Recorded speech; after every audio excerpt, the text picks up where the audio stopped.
Dungeon hari Jumat akhirnya terbuka, dan tantangan kali ini benar-benar di luar nalar. Tanpa monster brutal, Jinwoo harus mengandalkan kecepatan murni dan insting pergerakan yang sempurna.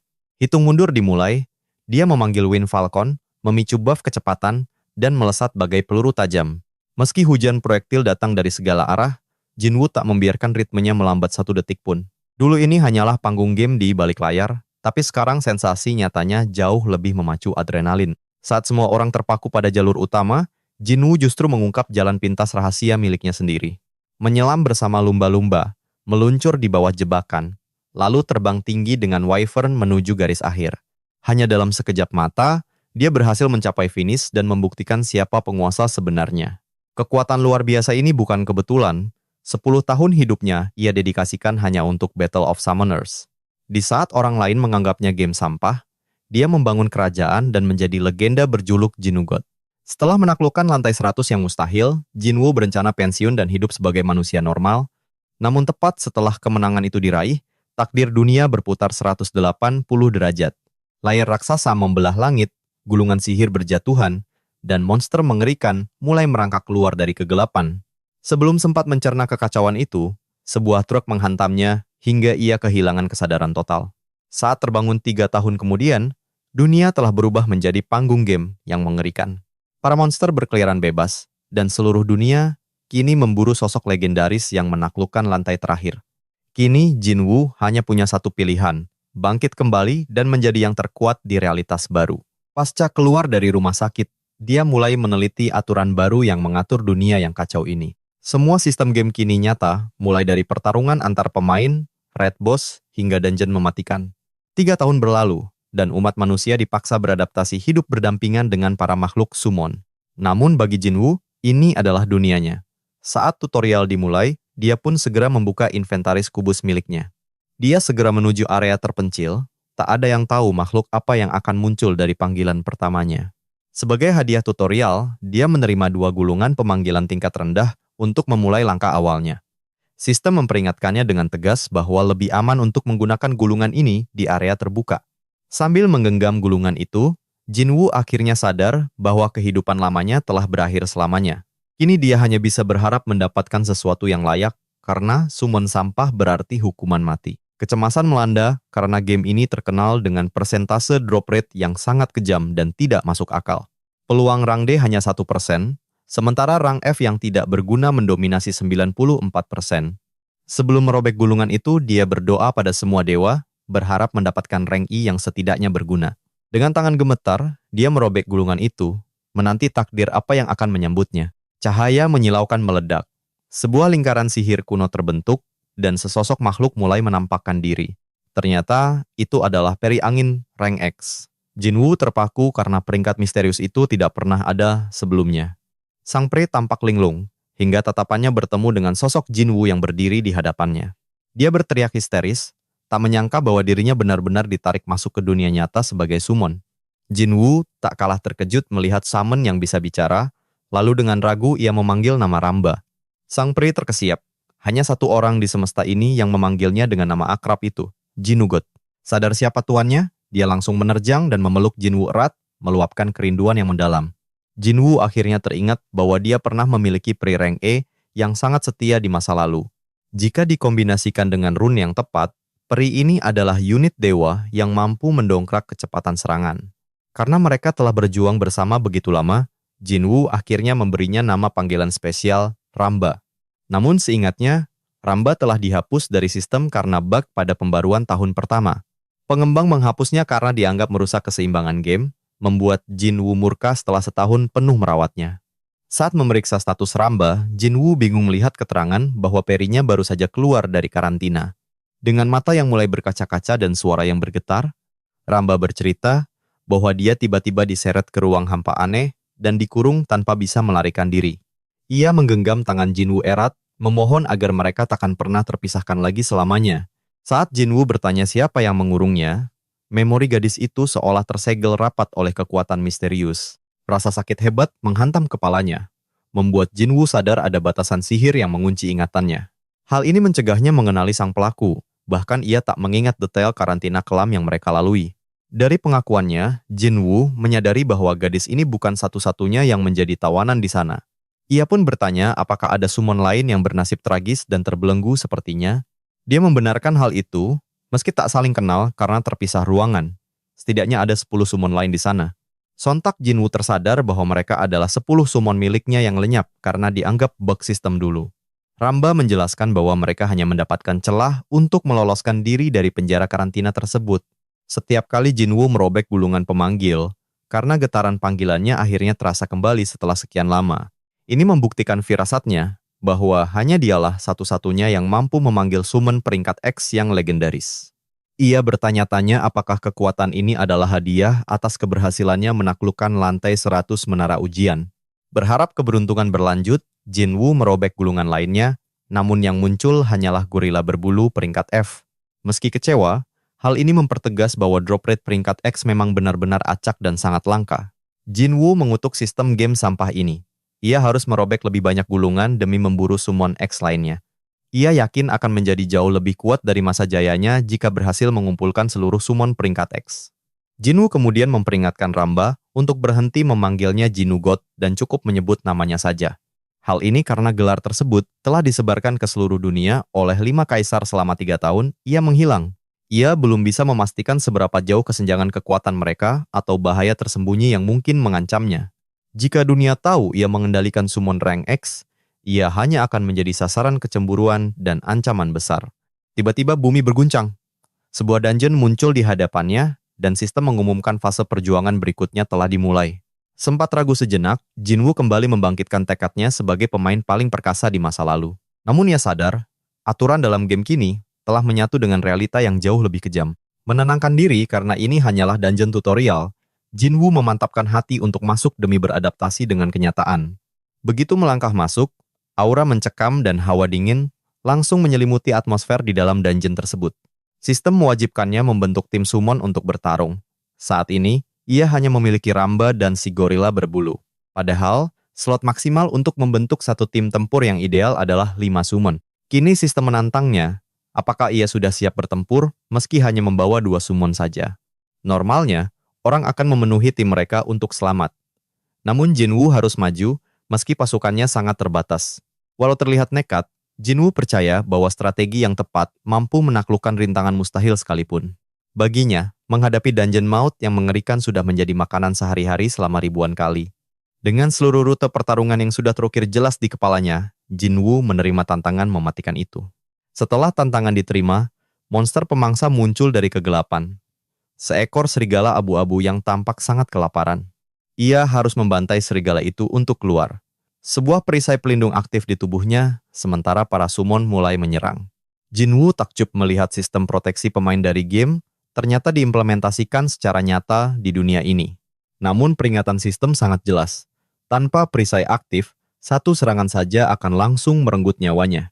Disinilah ia menyadari bahwa kegagalan berarti kematian permanen tanpa ada kesempatan untuk mengulang kembali. Saat serigala itu bersiap menerjang, Jinwoo segera memerintahkan si gorila untuk melakukan serangan kejutan. Namun sial, kecepatan gerak si gorila sangat lambat layaknya kura-kura, membuat Jinwoo merasa sangat kecewa. Sudah menduga summon ampas ini tak berguna, ia memerintahkan Ramba menggunakan skill untuk memicu kecepatan si gorila. Ramba mengayunkan tongkatnya. Seketika, si gorila mengamuk dan menerjang bagaikan monster buas yang tak terkendali. Namun kegembiraannya sirna saat ia menyadari ukuran serigala itu ternyata jauh lebih besar dari dugaannya semula. Meski begitu, Jinwoo tetap berpegang pada keyakinannya bahwa kekuatan fisik si gorila takkan mungkin kalah. Jinwoo mulai menghitung variabel di kepalanya, namun perhitungannya hancur saat serigala itu berhasil membanting gorilanya. Sial! Jinwoo berteriak frustrasi, mendesak Ramba untuk segera mengerahkan kekuatan sihir tambahan sekarang juga. Ramba menegaskan bahwa dia telah mengerahkan seluruh tenaganya untuk mengayun. Buff Ramba kembali meledak. Gorila itu menghantam sang serigala hingga terpental jatuh. Tak menyia-nyiakan peluang, Ramba langsung melancarkan serangan balasan mematikan. Dia mempertaruhkan segalanya demi memacu kecepatan dan daya hancur sang gorila. Gorila itu menerjang, menghujani tubuh serigala dengan rentetan pukulan maut untuk mengakhirinya. Serigala itu hancur berantakan, sementara sang gorila memukul dadanya dengan bangga merayakan kemenangan. Musuh tumbang. Notifikasi sistem muncul, Jinwoo berhasil menaklukkan dungeon dan sangat bersyukur bisa bertahan hidup. Di sisi lain, Ajin, adik Jinwoo, terlihat sedang mencairkan dana di markas asosiasi. Sejak dunia berubah 3 tahun lalu, Ajin rupanya memilih jalan hidup baru sebagai seorang pemain spesialis farming rune. Dia meraup untung dengan menjual rune kepada pemain berbakat. Sejak kecelakaan kakaknya, Ajin nekat menjadi pemain. Sebuah keajaiban terjadi, dia menemukan grimoire, pemanggil tingkat menengah di dalam dungeon. Dari sana dia mendapatkan monster rank C-, keberuntungan yang sangat langka baginya. Berkat Shadow Elf rank C miliknya, pundi-pundi uang terus mengalir. Namun tiba-tiba, Jinwoo menghubunginya. Ajin mengira kakaknya sudah keluar rumah sakit, tapi Jinwoo menelpon untuk urusan yang jauh lebih serius. Saat Jinwoo mengungkit soal bisnis runenya, Ajin mengamuk. Dia tak terima profesi kerennya disebut dengan bahasa sevulgar itu. Terpaksa mengalah demi sebuah permintaan, Jinwoo akhirnya memperbaiki kata-katanya menjadi farming rune yang lebih sopan. Dia lalu bertanya di mana letak pusat sintesis yang misterius itu berada. Ajin menjawab singkat bahwa tempat itu berada tepat di zona pemain. Sejak kenyataan berubah menjadi game, para pemain butuh ruang khusus untuk mengelola monster summon mereka. Lahirlah zona pemain. Pusat sintesis hingga penguatan ada di sana. Segalanya yang dibutuhkan para pemain terpusat di sekitar menara megah itu. Keduanya pun bertemu di sebuah kafe, di mana Ajin mulai menceramahi Jinwoo tentang tatanan dunia baru. Rupanya ada 2 menara ujian yang muncul di dunia ini, yaitu Menara Jumsil dan Menara Hyundai yang legendaris. Meski tiap negara berbeda, di wilayah ini hanya 2 lokasi itulah yang menjadi pusat menara ujian. Jadi, jika mencari zona pemain, dia harus segera menuju ke menara-menara tersebut. Ajin penasaran dengan rank monster kakaknya. Begitu tahu isinya cuma rank E dan F, dia malah bilang Jinwoo sangat beruntung. Jinwoo tertawa canggung, mengiyakan saja demi menghindari perdebatan panjang yang tidak perlu dengan adiknya. Jinwoo mengaku butuh bantuan Ajin demi bisa beradaptasi dengan cepat di dunia yang penuh tantangan ini.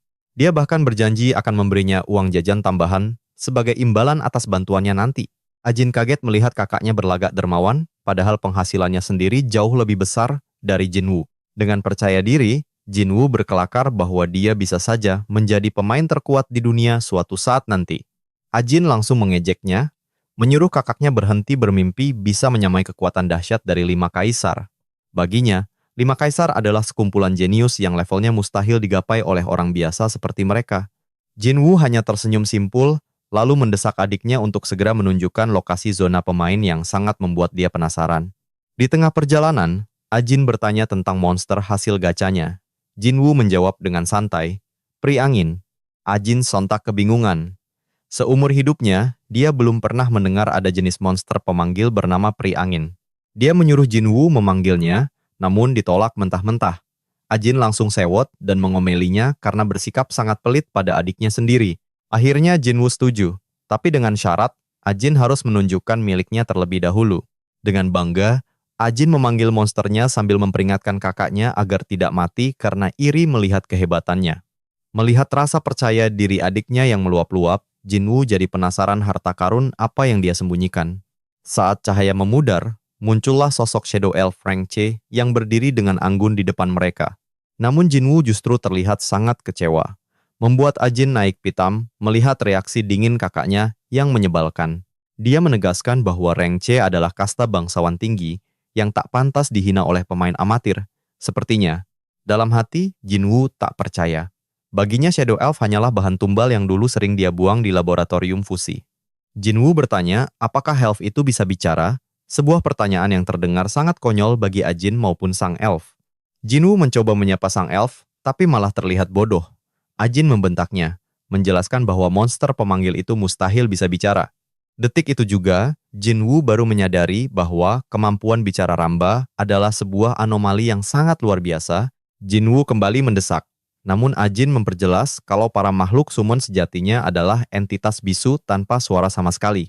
Jinwoo merutuki kebodohannya sendiri, karena sempat mengira semua summon humanoid bisa bicara hanya karena kemampuan unik yang dimiliki Ramba. Giliran Ajin yang kini menagih janji untuk melihat summon milik Jinwoo, namun sang kakak justru menolak dan berjanji akan menunjukkannya nanti. Ajin meledak kesal karena merasa kakaknya ingkar janji. Sementara Jinwoo sadar memamerkan kekuatannya di ruang publik adalah langkah yang sangat berisiko. Sesaat kemudian, langkah mereka terhenti begitu sampai di zona pemain, dan pemandangan di depannya membuat Jinwoo benar-benar terpaku. Seluruh suasana di area tersebut telah berubah total, sangat jauh dari kepingan ingatan masa lalu yang selama ini ia simpan. Ajin menjelaskan bahwa korporasi besar telah meratakan menara asli tak lama setelah menara ujian menampakkan wujudnya ke dunia ini. Sambil terus mengomel, Ajin menyebut tak akan ada satu orang pun yang mau menghabiskan waktu mereka di tempat semuram itu. Ajin meyakinkan Jinwoo kalau suasana gemerlap saat ini justru menciptakan atmosfer petualangan yang penuh dengan sensasi mendebarkan. Apalagi setelah Dungeon menelan menara tersebut, tempat ini bukan lagi destinasi wisata, dan Jinwoo harus mengakui kalau pemandangan ini cukup membangkitkan semangat. Tatapan Jinwoo tiba-tiba tertuju pada sebuah pusat pertukaran di kejauhan, memicu rasa penasaran yang membuatnya langsung bertanya pada Ajin. Ajin menjelaskan kalau di sana para pemain bebas melakukan transaksi apapun, mulai dari gulungan sihir kuno hingga rune-rune langka. Sensasi nostalgia seketika menghampiri Jinwoo, teringat masa-masa saat ia sering berburu rune bersama sahabat kayanya yang bernama Pchon. Sebuah pamflet informasi diserahkan Ajin, sambil menyarankan agar kakaknya segera menuju pusat bantuan jika membutuhkan pemandu jalan yang ahli. Namun Jinwoo menolak dengan halus, merasa sudah cukup paham karena tak ada lagi hal yang perlu ia pelajari di sana. Dalam lubuk hatinya, Jinwoo sudah bertekad untuk memanfaatkan segala cara yang ada demi merangkak naik menuju puncak tertinggi. Meski Ajin tampak ragu, Jinwoo tetap meyakinkannya dan meminta adiknya itu pulang lebih dulu sementara ia ingin berkeliling sendirian. Ajin akhirnya setuju, walau ia bisa merasakan ada yang sangat janggal dengan sikap kakaknya yang seolah-olah sedang dirasuki sesuatu. Gadis itu menyimpulkan bahwa Jinwoo hanya butuh waktu untuk beradaptasi, jadi ia memutuskan untuk tidak terlalu mencampuri urusan pribadinya. Namun sebelum benar-benar pergi, ia berteriak kencang memperingatkan kakaknya agar segera menelepon jika sedang dalam kesulitan besar. Setelah suasana dirasa aman, Jinwoo memanggil Ramba yang langsung muncul dengan ocehan cerewetnya. Tapi dengan cepat Jinwoo membungkamnya agar tetap tenang. Ramba kebingungan dengan sikap tuannya, namun Jinwoo menegaskan bahwa dia dilarang keras bersuara saat mereka sedang berada di keramaian. Ramba hampir saja mengamuk, namun Jinwoo segera menjelaskan bahwa ia tak ingin orang-orang menyadari kemampuan luar biasa yang dimiliki sumonnya. Dia memberikan peringatan keras pada sumonnya itu bahwa mulai detik ini juga, Ramba hanya diperbolehkan bicara saat mereka berada di dalam dungeon, dan sumon itu pun hanya bisa mengangguk patuh setelah mendengar perintah tegas tuannya. Setelah kedua belah pihak sepakat, Jinwoo mulai menganalisis langkah strategis yang harus segera ia ambil dalam situasi sekarang. Dia sangat sadar butuh modal besar untuk memulai hidupnya kembali, tapi angka di saldo rekeningnya saat ini benar-benar terasa tidak adil. Jinwoo tercengang melihat sisa uangnya, sementara pilihan untuk bekerja paruh waktu bukanlah jalan yang ingin ia tempuh untuk menjadi kuat. Meminta bantuan uang pada orang tua memang bisa dilakukan, tapi ia menolak keras karena tahu betapa berat perjuangan mereka menghidupi keluarga. Jinwoo tak sudi menjadi parasit yang membebani keluarga setelah semua pengorbanan luar biasa yang telah orang tuanya berikan selama ini. Berbekal pengalaman merangkak dari nol di masa lalu, keyakinan Jinwoo kembali membara untuk mengulang kesuksesan yang sama sekali lagi. Alasan utama mengapa ia bisa menjadi yang terbaik adalah statusnya sebagai ranker tangguh yang tak pernah mengandalkan uang untuk naik tingkat. Segala pencapaian dan harta yang ia miliki murni hasil kerja keras tanpa harus menghamburkan uang asli di dalam permainan tersebut. Jika di dalam game saja bisa, maka di dunia nyata pun ia akan melakukannya. Hingga tiba-tiba, notifikasi saldo masuk sebesar Rp500.000 mengejutkannya.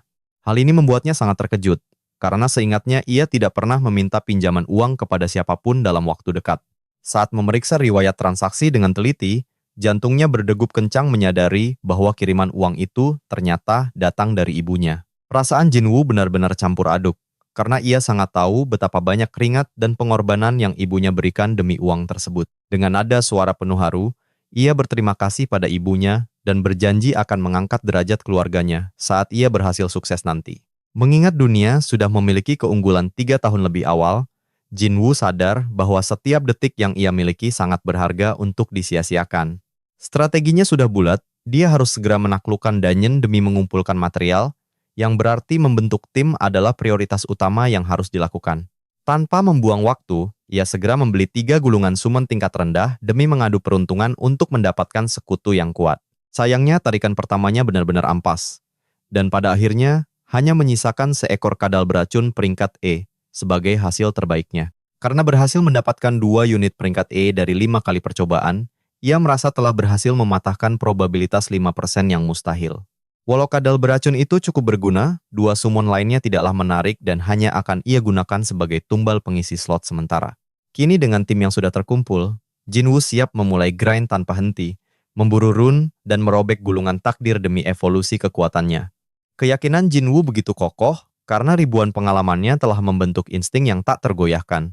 Ia tahu, jika 10 rank X berhasil dikumpulkan, maka dunia ini hanyalah taman bermain baginya. Tekadnya sudah bulat, misi utamanya sekarang adalah memburu keberadaan para rank X tersebut. Jinwoo mencoba mencari dungeon secara manual, namun kenyataan tak semudah video game. Saat memeriksa lokasi via ponsel, ia terperangah hebat. Saking terkejutnya, ia berteriak frustrasi bak lolongan anjing yang malang, membuat orang-orang di sekitarnya menganggapnya sudah gila. Ternyata, memiliki summon justru menghalangi aksesnya masuk ke dungeon. Melalui tutorial di ponselnya, ia baru tahu bahwa gerbang dungeon kini muncul secara acak di mana saja. Tingkat bahayanya memang bisa dirasakan dari pancaran energinya. Namun regulasi dunia telah berubah total. Semudah apapun dungeon itu, status player resmi adalah syarat mutlak agar bisa memasukinya. Jinwoo terduduk lesu meratapi nasibnya. Kenapa kebangkitannya harus bertepatan dengan perubahan hukum sialan ini? Melihat tuannya murung, Ramba mencoba menghibur. Jinwoo pun mengelus kepalanya sambil berterima kasih atas dukungan itu. Tiba-tiba, telepon dari adiknya berdering menanyakan kepulangannya karena sang ibu mulai merasa cemas. Jinwoo menenangkan mereka dan berjanji bahwa urusan makan malamnya akan ia selesaikan sendiri. Namun ada satu hal yang mengganjal. Saat ia bertanya soal syarat registrasi player, Ajin mendadak gugup tak menjawab. Jinwoo mulai curiga. Apakah adiknya sengaja menyembunyikan kenyataan pahit ini darinya? Ajin berkilah bahwa ia hanya lupa. Regulasi baru itu muncul karena banyaknya nyawa yang melayang di dalam dungeon. Jinwoo terpaku mendengarnya, namun Ajin memperingatkan bahwa kenyataannya jauh lebih mengerikan dari itu. Kini pemerintah menempatkan petugas khusus di setiap gerbang dungeon tanpa celah sedikit pun, sehingga tak ada satupun orang yang bisa masuk tanpa izin resmi dari petugas tersebut. Jinwoo menyadari posisinya terjepit. Melihat hasil pencariannya tadi, proses registrasi ini pasti akan sangat menyiksa batin. Ia bertanya-tanya apakah pembatasan ini demi mencegah kehancuran sosial jika semua orang menjadi rakus demi uang. Ajin menambahkan bahwa kini ada sistem peringkat yang mengadu 100 player terbaik di tingkat domestik maupun internasional. Ironisnya, nama Korea Selatan bahkan tidak terlihat dalam jajaran peringkat elit dunia tersebut. Ajin berandai-andai, alangkah indahnya jika ada sosok pahlawan yang muncul untuk membalikan keadaan ini. Takut rahasianya sebagai Gingo terbongkar, Jinwoo segera memutus sambungan telepon itu dengan cepat. Setelah semua persiapan selesai, ia memutuskan untuk mengistirahatkan tubuhnya demi menghadapi hari esok yang berat. Tepat pukul 6 pagi, Jinwoo sudah bersiap meninggalkan rumah dengan api tekad yang membara. Orang tuanya terperangah melihat putra mereka sudah rapi sesubuh ini untuk pergi keluar. Sang ibu membujuknya sarapan, namun Jinwoo menolak halus sambil meminta maaf atas segala kesalahannya selama ini. Terima kasih atas segalanya, ucapnya tulus, sebelum akhirnya melangkah pergi meninggalkan rumah. Sang ayah tertegun melihat perubahan sikapnya, sementara ibunya didera rasa cemas yang tak menentu. Sang ayah mencoba menenangkan istrinya, meyakini Jinwoo akan aman berkat pelatihan keselamatan pemerintah yang ketat. Pria itu kemudian mengajak istrinya sarapan, agar mereka pun bisa segera memulai aktivitas hari itu. Sang ibu hanya bisa berdoa. Di era baru ini, Korea Selatan menjadi sorotan akibat tingginya angka kematian di dungeon. Semua berawal dari sindrom pahlawan yang dipicu keserakahan, membuat banyak orang berdelusi menjadi protagonis dunia fantasi.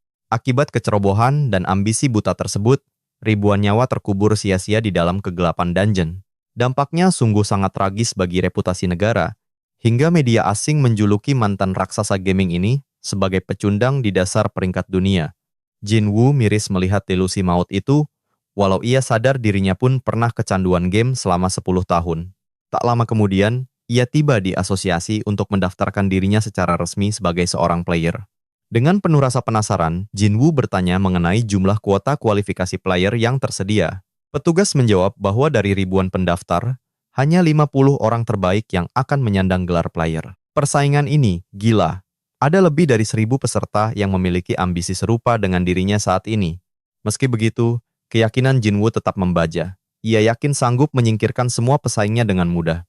Sebab jika ia gagal di sini, maka gelar Raja Game yang pernah ia sandang hanyalah omong kosong. Jinwoo terduduk tenang di aula, menanti hasil verifikasi dokumen pendaftarannya dengan sabar. Di sana, hadir Pak Chong-wook, sang anggota dewan sekaligus juri kualifikasi yang sangat berpengaruh. Saat Chong-wook menggerutu soal prosedur, tiba-tiba, blar! Dinding aula meledak hancur berkeping-keping ditiup musuh. Dari balik debu, muncullah seorang pria bersama summon orc merah yang tampak sangat mengerikan. Rupanya, penjahat itu datang membawa dendam kesumat pada Chong-wook atas kematian saudara-saudaranya dahulu. Melihat situasi yang kian genting, Chong-wook langsung memanggil summon miliknya yang terlihat sangat mengintimidasi. Ternyata penyerang itu adalah anggota komplotan gangster. Namun Jinwoo justru tak menyadari kekacauan itu. Begitu melepas penyuara telinga, Jinwoo terperanjat melihat kebuntuan maut yang terjadi di depannya. Warga sipil mulai histeris, namun sebagian besar menaruh harapan pada Chong-wook sang penghancur gangster. Jinwoo benar-benar tak habis pikir ada orang yang berani menyalahgunakan kekuatan summon demi kejahatan. Aktifkan perisai pelindung sekarang. Teriak Chong-wook memerintahkan semua orang bersiap menghadapi situasi darurat ini. Ramba nyaris mengoceh, namun Jinwoo dengan sigap membekap mulutnya agar tetap diam di publik. Si gangster melepaskan orknya sambil mengejek, menantang berapa lama Chong-wook mampu bertahan dari serangannya. Jinwoo memilih bersembunyi di balik meja, enggan terseret ke dalam konflik yang merepotkan itu. Saat ork itu menerjang, Chong-wook langsung membendung serangannya dengan semburan api yang sangat dahsyat. Salah satu summon milik Chong-wook menguasai elemen api, namun si ork merah tetap berdiri tegak. Anehnya, api itu justru tampak memulihkan tenaga si ork, membuat si penjahat tertawa meremehkan lawan. Chong-wook mulai tampak cemas, sementara mata tajam Jinwoo mulai menyadari sesuatu yang sangat janggal. Kepanikan warga Qian memuncak saat melihat Chong-wook perlahan-lahan mulai terdesak oleh serangan brutal lawan. Jinwoo bimbang antara ingin memberikan bantuan atau tetap diam agar identitasnya tidak ikut terungkap. Si orc Qian beringas menghajar pertahanan Chong-wook, seolah siap mati demi menuntaskan ambisi gelap tuannya. Perlahan namun pasti, Jinwoo mendekati Chong-wook dan menepuk pundaknya dengan sangat tenang di kekacauan. Meski disuruh menjauh, Jinwoo berbisik bahwa ritme serangan kura-kura api milik Chong-wook sedikit keliru.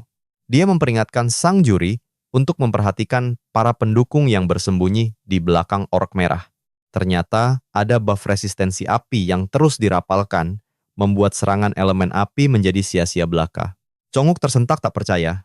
Dia tak menyadari perubahan warna kulit si ork adalah tanda perlindungan.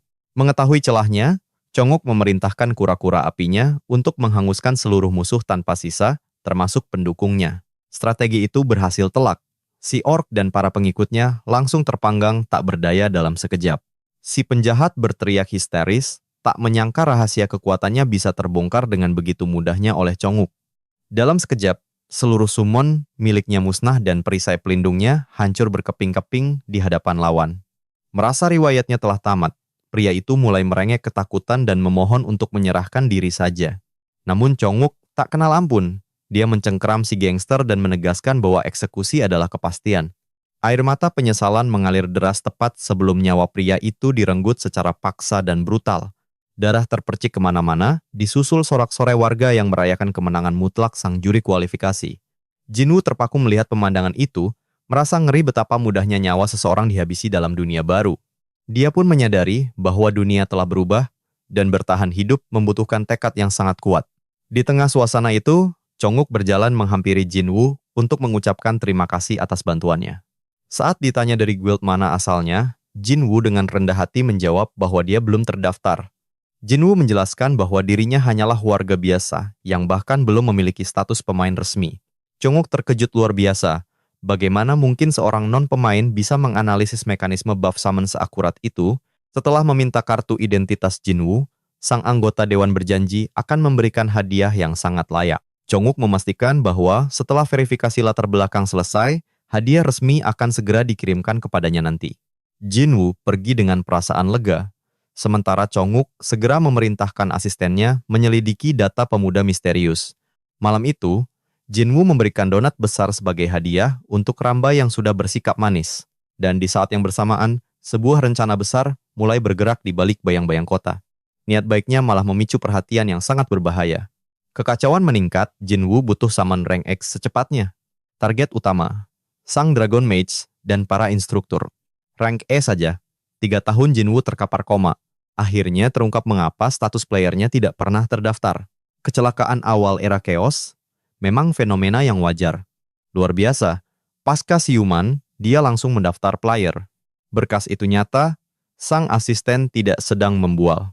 Changuk terpaku, sampai lupa dia sedang di luar. Dia memutuskan turun tangan menjadi juri bulan ini. Adaptasi kilat Jinwoo membuktikan bakat yang mengerikan. Permata langka, pusat pelatihan kini penuh sesak pesaing. Semua rival harus dihancurkan demi menjadi player resmi. Namun, baginya ini lelucon, dialah penguasa game yang sebenarnya. Changuk hadir sebagai juri, pertemuan rahasia pun dimulai. Jinwoo kaget sang juri adalah orang yang dikenalnya. Mungkin takdir. Apa pendapatmu mengenai latihan hari ini? Membosankan, semua teori itu sudah dia kuasai lama. Hebatnya, strategi itu adalah hasil mahakarya Jinwoo. Lumayan, jawabnya. Meski dalam hati, dia sangat muak. Saatnya memberikan kompensasi atas bantuan Jinwoo sebelumnya. Satu pertanyaan, apa kau dulunya adalah seorang gamer? Gamer adalah mereka yang bermain sebelum game menjadi nyata. 70% ranker top Korea adalah mantan gamer. Pengetahuan summon buff milik Jinwoo memang sangat mencurigakan. Cuma sebentar, jawab Jinwoo demi menyembunyikan identitas. Berapa lama? Changuk terus mendesak demi memuaskan rasa penasaran. Mengaku 10 tahun berarti membongkar identitas Ginugot miliknya. Sekitar setahun, ucap Jinwoo mencoba bersikap rendah. Changuk takjub. Apakah Jinwoo baru saja membuat blunder? Jinwoo hanya membalas dengan senyuman yang penuh arti. Setahun? Ranker lain saja tak sanggup bertahan lama. 2 pilihan hadiah mewah kini tersaji di depannya. Jalur instan jadi player atau posisi di markas. Changuk antusias, tapi Jinwoo tidak tertarik sedikit pun. Pilihan kedua hanyalah tumpukan uang tunai 5 juta. Bagi Jinwoo buruk, bagi Changuk ini tawaran emas. Tak terduga, Jinwoo justru lebih memilih uang tunai. Changuk sok, dia benar-benar menolak kemudahan jalur resmi. Aku lebih suka menempuh jalan panjang yang menantang. Dia akan mendaftar sendiri dan menolak bergabung ke markas. Kerja kantoran hanya membuang waktunya memburu summon legendaris. Pertemuan usai, kini saatnya menghadapi ujian praktik maut. Taklukan dungeon harian ini, maka kau akan lulus. Kini Jinwoo bersiap memasuki dungeon hari Selasa dengan misi time attack di mana kecepatan adalah segalanya. Tanpa diduga, Direktur Chang hadir langsung untuk memantau ujian praktis ini karena ia masih tak percaya tawarannya ditolak. Ia menyadari bahwa Jinwoo memahami sistem rune dan pemanggilan jauh lebih baik daripada para profesor sekalipun. Saat itulah, kesadaran menghantam Chang bahwa Jinwoo adalah bakat legendaris yang tidak boleh ia biarkan lepas.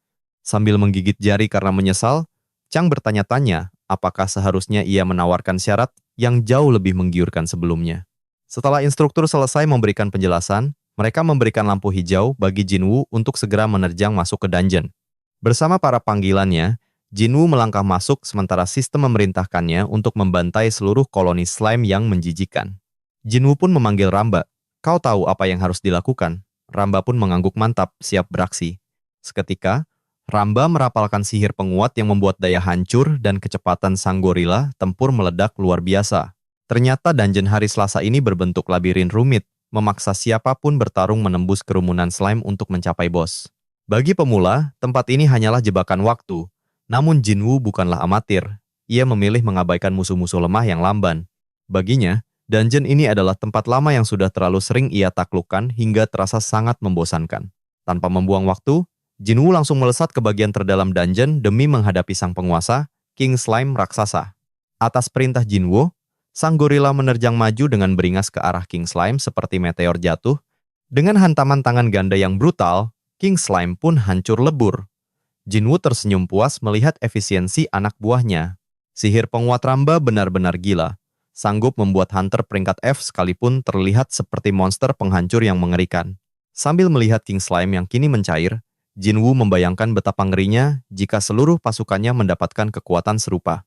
Begitu sang raja tumbang, notifikasi sistem langsung muncul memberikan ucapan selamat atas keberhasilannya melenyapkan sang bos monster. Ia mencatatkan waktu 5 menit. Namun Jinwoo sama sekali tidak terkesan karena dulu ia bisa menyelesaikannya dalam 1 menit. Tiba-tiba, sebuah pesan mengejutkan muncul. Ia baru saja menghancurkan rekor nasional Korea Selatan secara resmi. Pencapaian spesial pun terbuka. Ia dihadiahi 3 gulungan pemanggilan tingkat tinggi serta 2 bahan pengasah tingkat rendah sebagai bonus. Jinwoo terbelalak kaget. Siapa sangka aksinya barusan memecahkan rekor yang bahkan ia sendiri tidak pernah tahu keberadaannya. Di balik layar, para petugas pengawas membeku saat melihat angka di layar monitor mereka berubah drastis secara tidak masuk akal. Seluruh ruangan menjadi gempar karena selisih waktu yang tercipta benar-benar sangat jauh dari rekor sebelumnya. Keterkejutan mereka memuncak saat menyadari pelakunya adalah Jinwoo, seorang pemuda asing yang belum pernah mereka dengar. Fakta bahwa seorang tanpa peringkat resmi mampu memecahkan rekor membuat berita ini langsung meledak hingga sampai ke telinga Chang. Saat itu juga, Chang menyimpulkan bahwa Jinwoo adalah aset tingkat nasional yang harus mereka amankan dengan segala cara. Chang sadar mereka tak boleh kehilangan Jinwoo oleh negara lain, karena harga diri bangsa kini dipertaruhkan padanya. Tanpa menunda lagi, Chang langsung memerintahkan bawahannya untuk segera mendaftarkan Jinwoo ke dalam sistem pemain resmi. Ia menjelaskan peringkat time attack terbagi menjadi 2 kategori, yakni skala domestik dan juga peringkat global. Pemegang rekor pertama di Korea sebelumnya adalah seorang pria bernama Kang dengan catatan waktu 6 menit saja. Sedangkan rekor dunia dipegang oleh Rachel dengan 2 menit. Dengan hadirnya Jinwoo, tahta Kang kini resmi tergusur selamanya. Chang menegaskan bahwa Jinwoo layak mendapatkan perlakuan istimewa. Namun, saat Jinwoo melangkah keluar dari gerbang Dunyan, ia justru merasa sangat kecewa karena catatan 5 menit ternyata dianggap sebagai pencapaian luar biasa di era sekarang. Tiba-tiba Chengok berlari menghampirinya dan berkata bahwa ia sudah sangat ingin bertemu dengan pemuda luar biasa itu. Chang memuji betapa hebatnya rekor tersebut sambil bertanya dengan penasaran bagaimana cara ia melakukannya di percobaan pertama. Jinwoo hanya bisa menjawab dengan gugup. Ia bingung, karena sebenarnya itu bahkan bukan performa terbaik yang bisa ia tunjukkan. Chang kemudian menyerahkan lisensi pemain seraya, berkata bahwa Jinwoo telah resmi terdaftar berkat bukti kekuatannya yang tak terbantahkan. Saat Jinwoo mengamati kartu lisensinya, Changok kembali mendesak dengan pertanyaan tentang rahasia di balik pemecahan rekor tersebut. Jinwoo mulai menimbang situasinya. Jika ia membongkar strateginya, level kekuatan Korea Selatan pasti akan langsung melesat menembus langit. Namun ada risiko besar yang mengintai. Pilihan terbaiknya, ia mungkin akan dihujani kekayaan dan ketenaran yang tiada tara. Namun di sisi lain, ia bisa saja menjadi incaran organisasi gelap yang akan memeras informasi darinya dengan cara kejam. Akhirnya, Jinwoo menatap tajam dan menjawab dengan tegas bahwa pertanyaan sang direktur sudah sangat tidak sopan. Changok tersadar bahwa strategi antar pemain adalah rahasia paling sensitif yang tidak boleh dibagikan kepada sembarang orang begitu saja. Meski begitu, ia menekankan betapa Korea Selatan sangat mendambakan bakat sepertinya. Dari sudut pandang Chang, Jinwoo adalah kunci. Jinwoo menilai pria itu bukan orang jahat. Bayarannya instan dan kepribadiannya pun tampak cukup meyakinkan. Ditambah lagi, otak encer pria ini membuat Jinwoo berpikir untuk memanfaatkan kekuatan negara tersebut. Ia sadar akan tumbuh jauh lebih pesat dengan bantuan negara dibanding hanya berjuang sendirian. Jinwoo mengajak Chang ke kafe, di mana sang pejabat mengakui negara sangat membutuhkan bantuannya. Begitu rahasia medisnya terbongkar, aura intimidasi Jinwoo meledak menuntut penjelasan atas penyelidikan ilegal itu. Chang berdalih pengawasan ketat wajib dilakukan demi memantau ancaman dari pemain kuat tak terdaftar. Meski kini terdaftar, Jinwoo memberi peringatan keras agar privasinya tidak pernah diusik lagi. Chang setuju, namun di lubuk hatinya, ia sangat terkejut melihat ketegasan luar biasa pemuda ini. Biasanya orang akan panik mendengar nama negara, tapi Jinwoo tetap tenang memegang kendali penuh. Ini bukti Jinwoo sadar nilainya. Ia pun mulai menuntut keuntungan nyata dari kerjasama ini. Chang membeberkan intrik politik di markas besar. Baginya, semakin banyak dukungan berarti semakin berkuasa. Detik itu juga, Jinwoo langsung menilai Chang sebagai politikus biasa yang haus kekuasaan. Sang pejabat berjanji akan mengerahkan seluruh otoritasnya demi memberikan dukungan tanpa batas bagi Jinwoo. Namun Jinwoo tak terkesan. Ia justru menawarkan sebuah kesepakatan baru yang jauh lebih berani. Ia menuntut dukungan total selama sebulan penuh agar bisa fokus meningkatkan kekuatannya tanpa gangguan. Jika hasilnya memuaskan rencana berlanjut, jika tidak, semua fasilitas akan dikembalikan atau dibayar lunas. Chang sadar dirinya sedang dijadikan asisten pribadi, namun ia sama sekali tidak merasa keberatan. Ia setuju karena sadar tetap berada di sisi Jinwoo akan memberikan keuntungan lebih besar. Usai bersepakat, Jinwoo mewanti-wanti agar rekor barunya dirahasiakan rapat demi menjamin keamanan nyawanya. Chang nyaris sesumbar tentang perlindungan markas besar, namun terdiam saat menyadari kelemahan institusinya sendiri. Markas besar bahkan kewalahan menghadapi geng biasa, mustahil bagi mereka sanggup melindungi aset seberharga Jinwoo. Sadar Jinwoo mengetahui fakta itu, Chang berjanji akan mengubur rapat semua informasi sensitif tersebut. Namun, ia memperingatkan rumor mungkin tetap bocor, tapi Jinwoo tampak tidak terlalu memusingkan hal itu. Jinwoo pergi dengan puas setelah mendapatkan segalanya, termasuk jaminan penuh atas privasi hidupnya.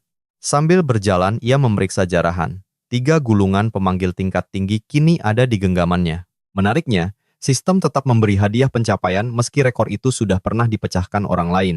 Ternyata, hadiah spesial ini memang diberikan 1 kali untuk setiap pemain yang menembus rekor. Sempat ingin membukanya, Jinwoo memilih menjualnya demi tumpukan uang yang jauh lebih menggiurkan. Ia teringat tentang Player Web, situs eksklusif pemain terdaftar yang pernah disebutkan Cheng sebelumnya. Di pasar digital itulah, Jinwoo mulai mengecek berapa harga jual gulungan pemanggil miliknya. Matanya terbelalak seketika.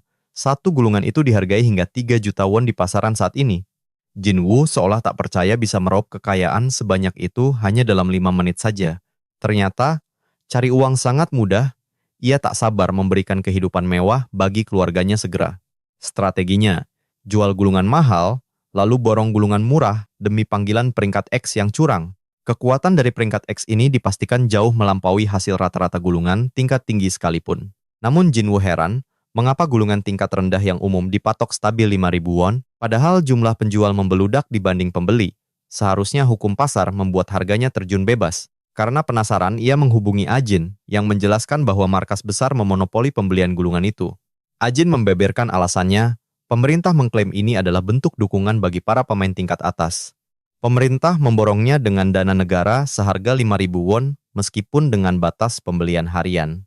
Hal inilah yang membuat tidak ada satupun pemain yang mau menurunkan harga jual mereka. Ajin menambahkan kebijakan kuno ini akan segera dihapus karena stok gudang pemerintah sudah membeludak. Menyadarinya sebagai peluang emas, Jinwoo menyeringai lebar dan segera berterima kasih pada Ajin. Karena stok berlebih itu dipegang oleh pihak yang ingin menjilatnya, Jinwoo segera menemui Changok. Seperti biasa, Chang langsung sempringah menyambut kedatangan Jinwoo. Saking antusiasnya sampai bikin Jinwoo sedikit salah tingkah. Dia pun menawarkan bantuan, namun siapa sangka Jinwoo malah meminta sesuatu yang tak terduga, gulungan sihir tingkat rendah. Chang tertegun. Kenapa bukan tingkat menengah atau tinggi? Saat ditanya jumlahnya, Jinwoo menjawab dengan dingin, sebanyak yang kau punya. Meski permintaannya terasa sangat janggal, Chonguk berusaha tetap tenang di hadapan sang pemain misterius ini. Mengingat markas mereka kedatangan 50.000 gulungan per hari, dia pun setuju, tapi tetap memperingatkan Jinwoo soal larangan menjual kembali. Namun Jinwoo hanya tersenyum tipis dan menjelaskan kalau semua gulungan itu akan ia gunakan sendiri untuk tujuannya. Di balik tatapannya, Chonguk curiga. Dia tahu Jinwoo bukan sekadar gamer biasa, pasti ada rencana brilian di baliknya. Mengumpulkan item sampah dalam jumlah masif, ini tandanya Jinwoo sedang merencanakan sesuatu yang luar biasa besar. Tapi, ada syarat yang harus dipenuhi. Chonguk meminta Jinwoo memberikan informasi yang setimpal dengan kerja sama ini. Sebagai pelayan masyarakat, dia tak bisa sembarangan mengeluarkan sumber daya negara tanpa alasan yang kuat demi menjaga kepercayaan publik. Pertukaran info dengan gulungan ini adalah skema win-win yang akan melindungi posisi mereka berdua. Jinwoo sama sekali tidak terkejut. Dia sudah menduga kalau Chonguk takkan memberikan barang-barang itu secara cuma-cuma. Justru ini menguntungkan baginya, karena itu artinya nilai informasinya jauh melampaui tumpukan gulungan murah tersebut. Kesepakatan tercapai. Jinwoo pun membocorkan rahasia tentang hadiah pemecahan rekor pencapaian nasional yang selama ini tersembunyi. Dia mengungkap bahwa hadiah pencapaian itu berupa 3 gulungan pemanggilan tingkat tinggi untuk setiap dungeon yang berhasil ditaklukkan.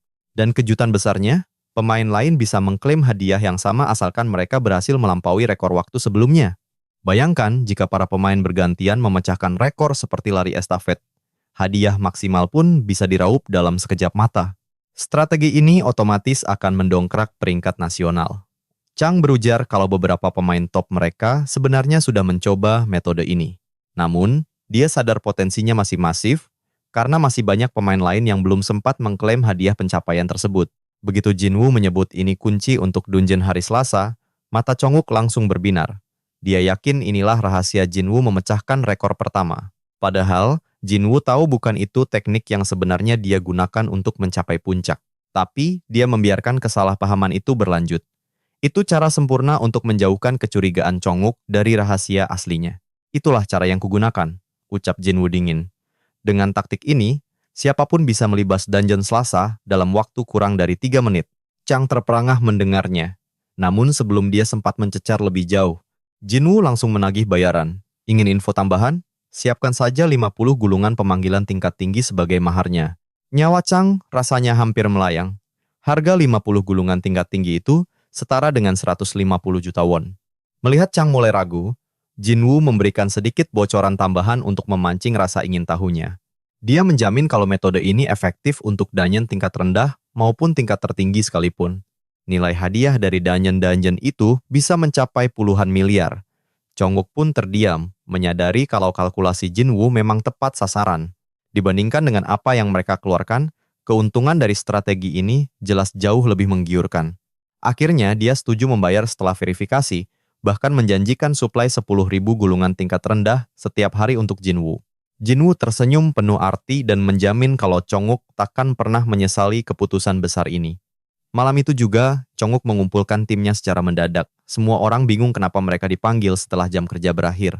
Chang berdiri di depan mereka dengan wajah serius, menyatakan ada sesuatu yang sangat krusial yang harus segera diuji coba. Suasana menjadi tegang sekaligus antusias. Chang pun mulai membahas soal pecahnya rekor dungeon hari Selasa yang menggemparkan itu. Dia berbohong dengan mengatakan bahwa rekor itu pecah berkat strategi rahasia yang baru saja dia dapatkan dari luar negeri. Dia mengklaim telah mengujinya pada Jinwoo dengan hasil luar biasa, dan kini giliran timnya yang membuktikan keampuhan taktik tersebut. Ini semua hanyalah sandiwara Chonguk demi melindungi privasi Jinwoo sesuai dengan janji yang telah dia buat. Timnya yang polos langsung percaya begitu saja. Mereka pikir itulah alasan kenapa Chonguk melarang mereka membocorkan apapun soal Jinwoo. Chonguk lalu mengumumkan kalau mereka semua akan melakukan serangan kilat di dungeon Selasa untuk mempraktikkan strategi itu. Namun saat dia mengungkap kalau kunci utamanya adalah monster modelet Komodo, seketika itu juga semua orang menatapnya dengan penuh keraguan. Masalahnya, modelet Komodo hanyalah monster kadal lemah yang ukurannya bahkan tak lebih besar dari pria dewasa. Meski cukup tangguh untuk ukuran rank B, semua kelebihannya itu hanya tampak bagus di atas kertas karena monster ini sangat sulit untuk dikembangkan. Dibandingkan summon peringkat B lainnya, modelet Komodo sering dianggap sebagai item sampah yang tak berguna. Di dunia para awakener, monster ini hanyalah simbol dari kegagalan sebuah pemanggilan yang menyedihkan.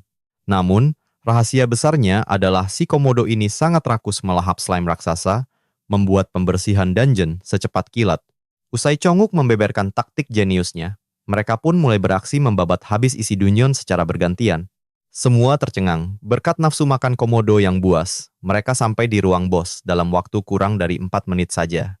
Korea Selatan kini punya harapan nyata merebut rekor dunia, asalkan mereka bisa memaksimalkan kecepatan gerak menggunakan rune. Siapa sangka, summon yang dulunya dihina dan dianggap sampah, kini malah jadi primadona dan favorit semua orang. Beberapa hari kemudian, kabar mengejutkan datang. Korea Selatan berhasil memecahkan rekor berturut-turut, dan nama Chonguk langsung melejit sebagai otak di baliknya. Melihat peluang emas ini, Chonguk bertekad menempel Jinwoo layaknya lem, yakin kalau pemuda ini adalah kunci kesuksesan masa depannya. Tanpa membuang waktu, dia membentuk tim manajemen khusus untuk Jinwoo yang beranggotakan Ja, Jongjin, dan Tasop. Tak lama, Jinwoo menerima bayaran 150 juta won. Dia pun tertegun, tak percaya mencari uang ternyata semudah ini. Di saat yang sama, mata Ramba berbinar menatap tumpukan uang itu sambil membayangkan berapa ribu roti krim yang bisa ia borong. Jinwoo kemudian memeriksa inventory dan menemukan 10.000 gulungan summon tingkat rendah yang telah dijanjikan sebelumnya. Karena Chonguk sudah menepati janji, Jinwoo pun bertekad untuk memberikan segalanya demi menjadi pemain yang paling sukses. Ritual dimulai. Jinwoo menuang air ke tanah sementara Ramba berdoa pada semua dewa agar mereka mendapatkan summon peringkat X. Ini adalah ritual pemanggilan unik yang sering mereka lakukan bersama saat masa-masa sulit Jinwoo di masa lalu. Dengan semangat yang membara, Jinwoo mulai merobek gulungan demi gulungan tanpa henti, berharap ada keajaiban yang muncul. Sialnya, setelah berjam-jam berlalu, mereka berdua tumbang karena kelelahan. 3.000 gulungan terbuka, namun hasilnya nihil. Jinwoo meratap penuh kecewa, bagaimana mungkin ribuan gulungan itu hanya memuntahkan sampah peringkat F yang sama sekali tidak berguna.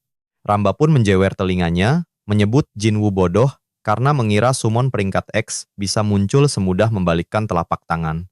Tapi Jinwoo tak mau kalah. Dia mengingatkan Ramba bahwa dia sendiri muncul hanya dalam satu kali percobaan saja. Ramba menegaskan itu hanyalah keberuntungan murni. Bahkan 100.000 gulungan pun belum tentu cukup untuk memanggil satu peringkat X. Mendengar hal itu, Jinwoo pun terheran-heran dan mulai mempertanyakan kebenaran di balik sistem pemanggilan tersebut. Sadar tuannya masih sangat awam soal sistem summon, Ramba pun memutuskan untuk memberinya pelajaran penting tentang dunia mereka. Dia menjelaskan bahwa populasi summon itu sangat masif. Misalnya ada 800 juta ulat bertanduk untuk 8 miliar manusia. Ramba menambahkan, meski summon lain jumlahnya jutaan, peringkat X bersifat terisolasi, artinya hanya ada satu di seluruh dunia. Jinwoo terperanjat bukan main dan bertanya mengapa bisa begitu. Namun Ramba sendiri tidak tahu alasan dibalik keistimewaan peringkat X. Meski begitu, satu hal yang ia yakini, hanya Jinwoo yang ditakdirkan mampu memanggil para makhluk peringkat X yang terisolasi itu. Saat menyadari betapa beratnya kenyataan yang baru saja dijelaskan Ramba, Jinwoo mulai merasa panik dan tertekan secara batin. Dengan puluhan ribu jenis summon berpopulasi jutaan, peluang untuk menarik satu peringkat X yang unik benar-benar sangat mustahil. Jinwoo pun terkulai lemas. Dia merasa peluangnya lebih kecil daripada memenangkan lotre berkali-kali secara berturut-turut. Namun, Ramba mencoba menenangkannya kembali. Dia menjelaskan bahwa summon yang sudah ditarik tidak akan muncul lagi di gulungan lain, sampai mereka dijual atau dilepaskan. Jadi, jika 800 juta ulat bertanduk sudah dipanggil semua, makhluk itu tidak akan pernah muncul lagi dalam pemanggilan manapun. Tetap saja, bagi Jinwoo, hal itu tidak sedikit pun meringankan beban berat dan tantangan mustahil yang ada di hadapannya. Sempat terlintas untuk menggunakan gulungan tingkat menengah, tapi dia segera mengurungkan niat karena efisiensinya yang sangat rendah. Harganya pun selangit dan stoknya langka. Jinwoo akhirnya memilih setia pada gulungan rendah dan terus berjuang meski peluangnya kecil. Demi menemukan satu di antara 800 juta itu, ambisinya kembali membara. Jinwoo kembali merobek gulungan sambil memohon pada Dewi Keberuntungan. Sementara Ramba terus menyemangatinya dengan antusias. Nas, setelah 2 minggu berjuang tanpa henti, Jinwoo dan Ramba benar-benar kehabisan tenaga tanpa ada kemajuan sedikit pun. 140.000 gulungan telah mereka habiskan, namun tak satu pun summon peringkat X yang menampakkan batang hidungnya. Mereka bahkan sampai harus menyewa kamar di dekat zona pemain hanya untuk memproses sintesis dari tumpukan summon tersebut. Di titik ini, Ramba hanya memikirkan roti krim, namun Jinwoo menolak menyerah karena dia tak mau terus menjadi beban orang tuanya. Tiba-tiba, dia membangunkan Ramba untuk menyintesis ribuan summon sampah tadi di pusat sintesis yang dulunya adalah sebuah hotel mewah. Seiring perubahan drastis dunia dalam beberapa tahun terakhir, banyak bangunan yang beralih fungsi secara tak terduga. Hotel ini pun kini menjadi pusat sintesis. Jinwoo mengambil nomor antrean, sementara Ramba memastikan urutan sintesisnya sudah benar. Akhirnya, giliran mereka pun tiba. Saat memasuki ruang sintesis, Ramba bersorak penuh semangat, karena masa depannya kini sepenuhnya ada di tangan Jinwoo. Jinwoo mendaftarkan Ramba dan segera memulai prosesnya. Puluhan summon sampah dikorbankan sebagai tumbal demi memperkuat statusnya. Meski hanya summon sampah, Jinwoo tetap merasa sesak karena modal yang ia keluarkan tidaklah sedikit. Proses selesai. Ramba kini naik ke level 21 dengan tambahan 2 poin pada status kecerdasannya. Jinwoo menggerutu kecewa. Mengorbankan 140.000 summon hanya untuk mencapai level 21, benar-benar tidak sebanding. Sebaliknya, Ramba justru pamer otot imajinernya demi mendapat pujian. Jinwoo pun terpaksa menyembunyikan kekecewaan dan tetap memujirkannya itu. Dengan batas level maksimal 100, Jinwoo menyadari bahwa perjalanan untuk memperkuat Ramba masih akan memakan waktu selamanya. Beberapa hari kemudian, Chongwook tampak sangat ramah setelah membentuk tim manajemen khusus yang didedikasikan hanya untuk Jinwoo. Salah satu anggota tim, Byongjin, merasa sangat heran melihat bosnya begitu bersemangat secara tiba-tiba. Ini semua karena harapan besar yang ditaruh Chang pada Jinwoo. Ia siap mengerahkan segala upaya demi bakat yang luar biasa ini. Ia kemudian menanyakan kabar terbaru Jinwoo, dan Byongjin melaporkan bahwa pemuda itu terus-menerus membuka gulungan pemanggilan. Chongwook terkejut mendengar bahwa Jinwoo bahkan datang lagi untuk mengambil lebih banyak gulungan dari biasanya. Byongjin menjelaskan bahwa Jinwoo ingin membeli gulungan kelas rendah tambahan menggunakan uang 150 juta won miliknya. Rupanya, Jinwoo berharap pihak manajemen bersedia memberikan harga miring di bawah harga pasar. Byongjin ragu hal itu bisa dilakukan, karena pihak atasan mulai mengawasi pengambilan stok gulungan yang terlalu sering. Chonguk bingung mengapa Jinwoo terus berinvestasi pada gulungan sampah, padahal ia sudah menghasilkan banyak uang setiap harinya. Yakin ada alasan rahasia di baliknya, Chonguk memerintahkan Byongjin untuk menjual gulungan itu kepada Jinwoo dengan harga setengah saja. Jongjin syok dan memperingatkan bosnya tentang risiko sanksi akibat perlakuan istimewa yang terlalu berlebihan ini. Namun, Chang tak peduli karena ia sangat yakin bahwa Jinwoo akan tumbuh menjadi pahlawan nasional masa depan. Chang sudah merasa di atas awan, membayangkan betapa seluruh negara akan memujanya saat hari bersejarah itu tiba nanti. Terungkap bahwa ia rela berkorban demi mendukung sang calon legenda. Chonguk pun memantapkan hati dan memerintahkan Byongjin untuk patuh. Namun, ia memperingatkan dengan tegas agar rahasia ini tetap terkunci rapat di antara mereka dan tim inti saja. Tim rahasia itu terdiri dari Ja dan Taeyup. Di tempat lain, Jinwoo dan Ramba terus menyobek gulungan seperti kertas sampah. Ramba mulai merengek lelah dan bertanya-tanya sampai kapan mereka harus melakukan pekerjaan membosankan ini. Sampai kita mati, jawab Jinwoo. Tiba-tiba Ja datang, dan Ramba segera membungkam mulutnya agar kemampuannya berbicara tidak terbongkar. Ja memperkenalkan diri dan menjelaskan maksud kedatangannya terkait urusan pembelian gulungan pemanggilan dalam jumlah besar tersebut. Tanpa basa-basi, Jinwoo langsung menanyakan apakah mereka setuju untuk memberikan diskon besar yang ia minta. Bukannya menjawab langsung, Ja malah mulai berbelit-belit dan berbicara ke sana kemari tanpa arah yang jelas. Meski Ja mencoba terlihat malu-malu, Jinwoo tahu gadis ini hanya ingin memamerkan kerja keras timnya demi memenuhi permintaannya. Setelah cerita panjang lebar, Ja mengumumkan diskon setengah harga dengan gaya dramatis, seolah-olah ia sedang menawarkan kunci keselamatan. Jinwoo terkejut bukan main, namun ternyata Ja masih menyimpan satu kejutan besar lainnya untuk sang pemuda. Ia menambahkan bahwa tim juga akan menyediakan anggaran tambahan sebesar 100 juta won khusus untuk Jinwoo. Jinwoo terpana mendengar berita itu. Ja menegaskan bahwa ini adalah rahasia mutlak demi menjalin hubungan baik dengan dirinya. Jinwoo setuju untuk bungkam dan memastikan bahwa ia sangat menghargai segala pengorbanan yang telah tim manajemen berikan. Sepeninggal Ja, Jinwoo merenungkan betapa luar biasanya dukungan yang telah diberikan oleh pihak Chonguk selama ini. Hal ini membakar semangatnya. Ia harus segera memunculkan summon peringkat X demi membalas semua budi baik mereka. Sayangnya, kenyataan tak semudah itu. Setelah waktu yang lama, tanda-tanda keberhasilan masih belum terlihat sama sekali. Meski Ramba sudah kelelahan, Jinwoo takkan berhenti sebelum berhasil memanggil Blast Dragon Mage dan instruktur Hunkyo. Ramba sudah muak dengan suara sobekan kertas, namun Jinwoo terus bertahan karena menyerah sekarang berarti membuang semuanya dengan sia-sia. Setelah tumpukan summon sampah lainnya muncul, Jinwoo mulai memohon pada seluruh dewa di alam semesta. Dan keajaiban terjadi. Saat ia menyobek gulungan berikutnya, cahaya emas menyambar, persis seperti saat kemunculan pertama Ramba dulu. Di tengah keterkejutan yang luar biasa, gulungan kelas rendah itu memuntahkan Blast Dragon Mage peringkat X yang legendaris. Jinwoo dan Ramba menangis haru karena perjuangan mereka terbayar lunas. Perayaan baru saja dimulai, tapi Jinwoo sadar ia harus terus memacu keberuntungannya selagi momentum emas ini masih menyala. Jinwoo meyakinkan Ramba untuk terus maju selagi Dewi Fortuna berpihak pada mereka. Ramba kebingungan, namun Jinwoo segera menjelaskan fenomena keberuntungan beruntun ini. Tanpa ragu, ia merobek gulungan berikutnya dengan penuh ambisi. Harapannya terkabul. Cahaya pemanggilan menarik sosok Hunkyo, sang instruktur militer yang legendaris. Inilah summon tingkat 10 yang ia dambakan. Ramba tertegun, mulai percaya bahwa keberuntungan tuannya bukanlah sekadar isapan jempol semata. Air mata haru hampir pecah melihat kedua pengikutnya hadir. Kerja kerasnya terbayar tuntas hari ini. Begitu bangkit, Hunkyo yang telah lama terisolasi segera bertanya mengenai lokasi keberadaan mereka saat ini. Dahulu, Hunkyo hanyalah summon kelas E yang diremehkan. Namun, Jinwoo tahu, rahasia kekuatannya ada pada obsesi gila terhadap latihan.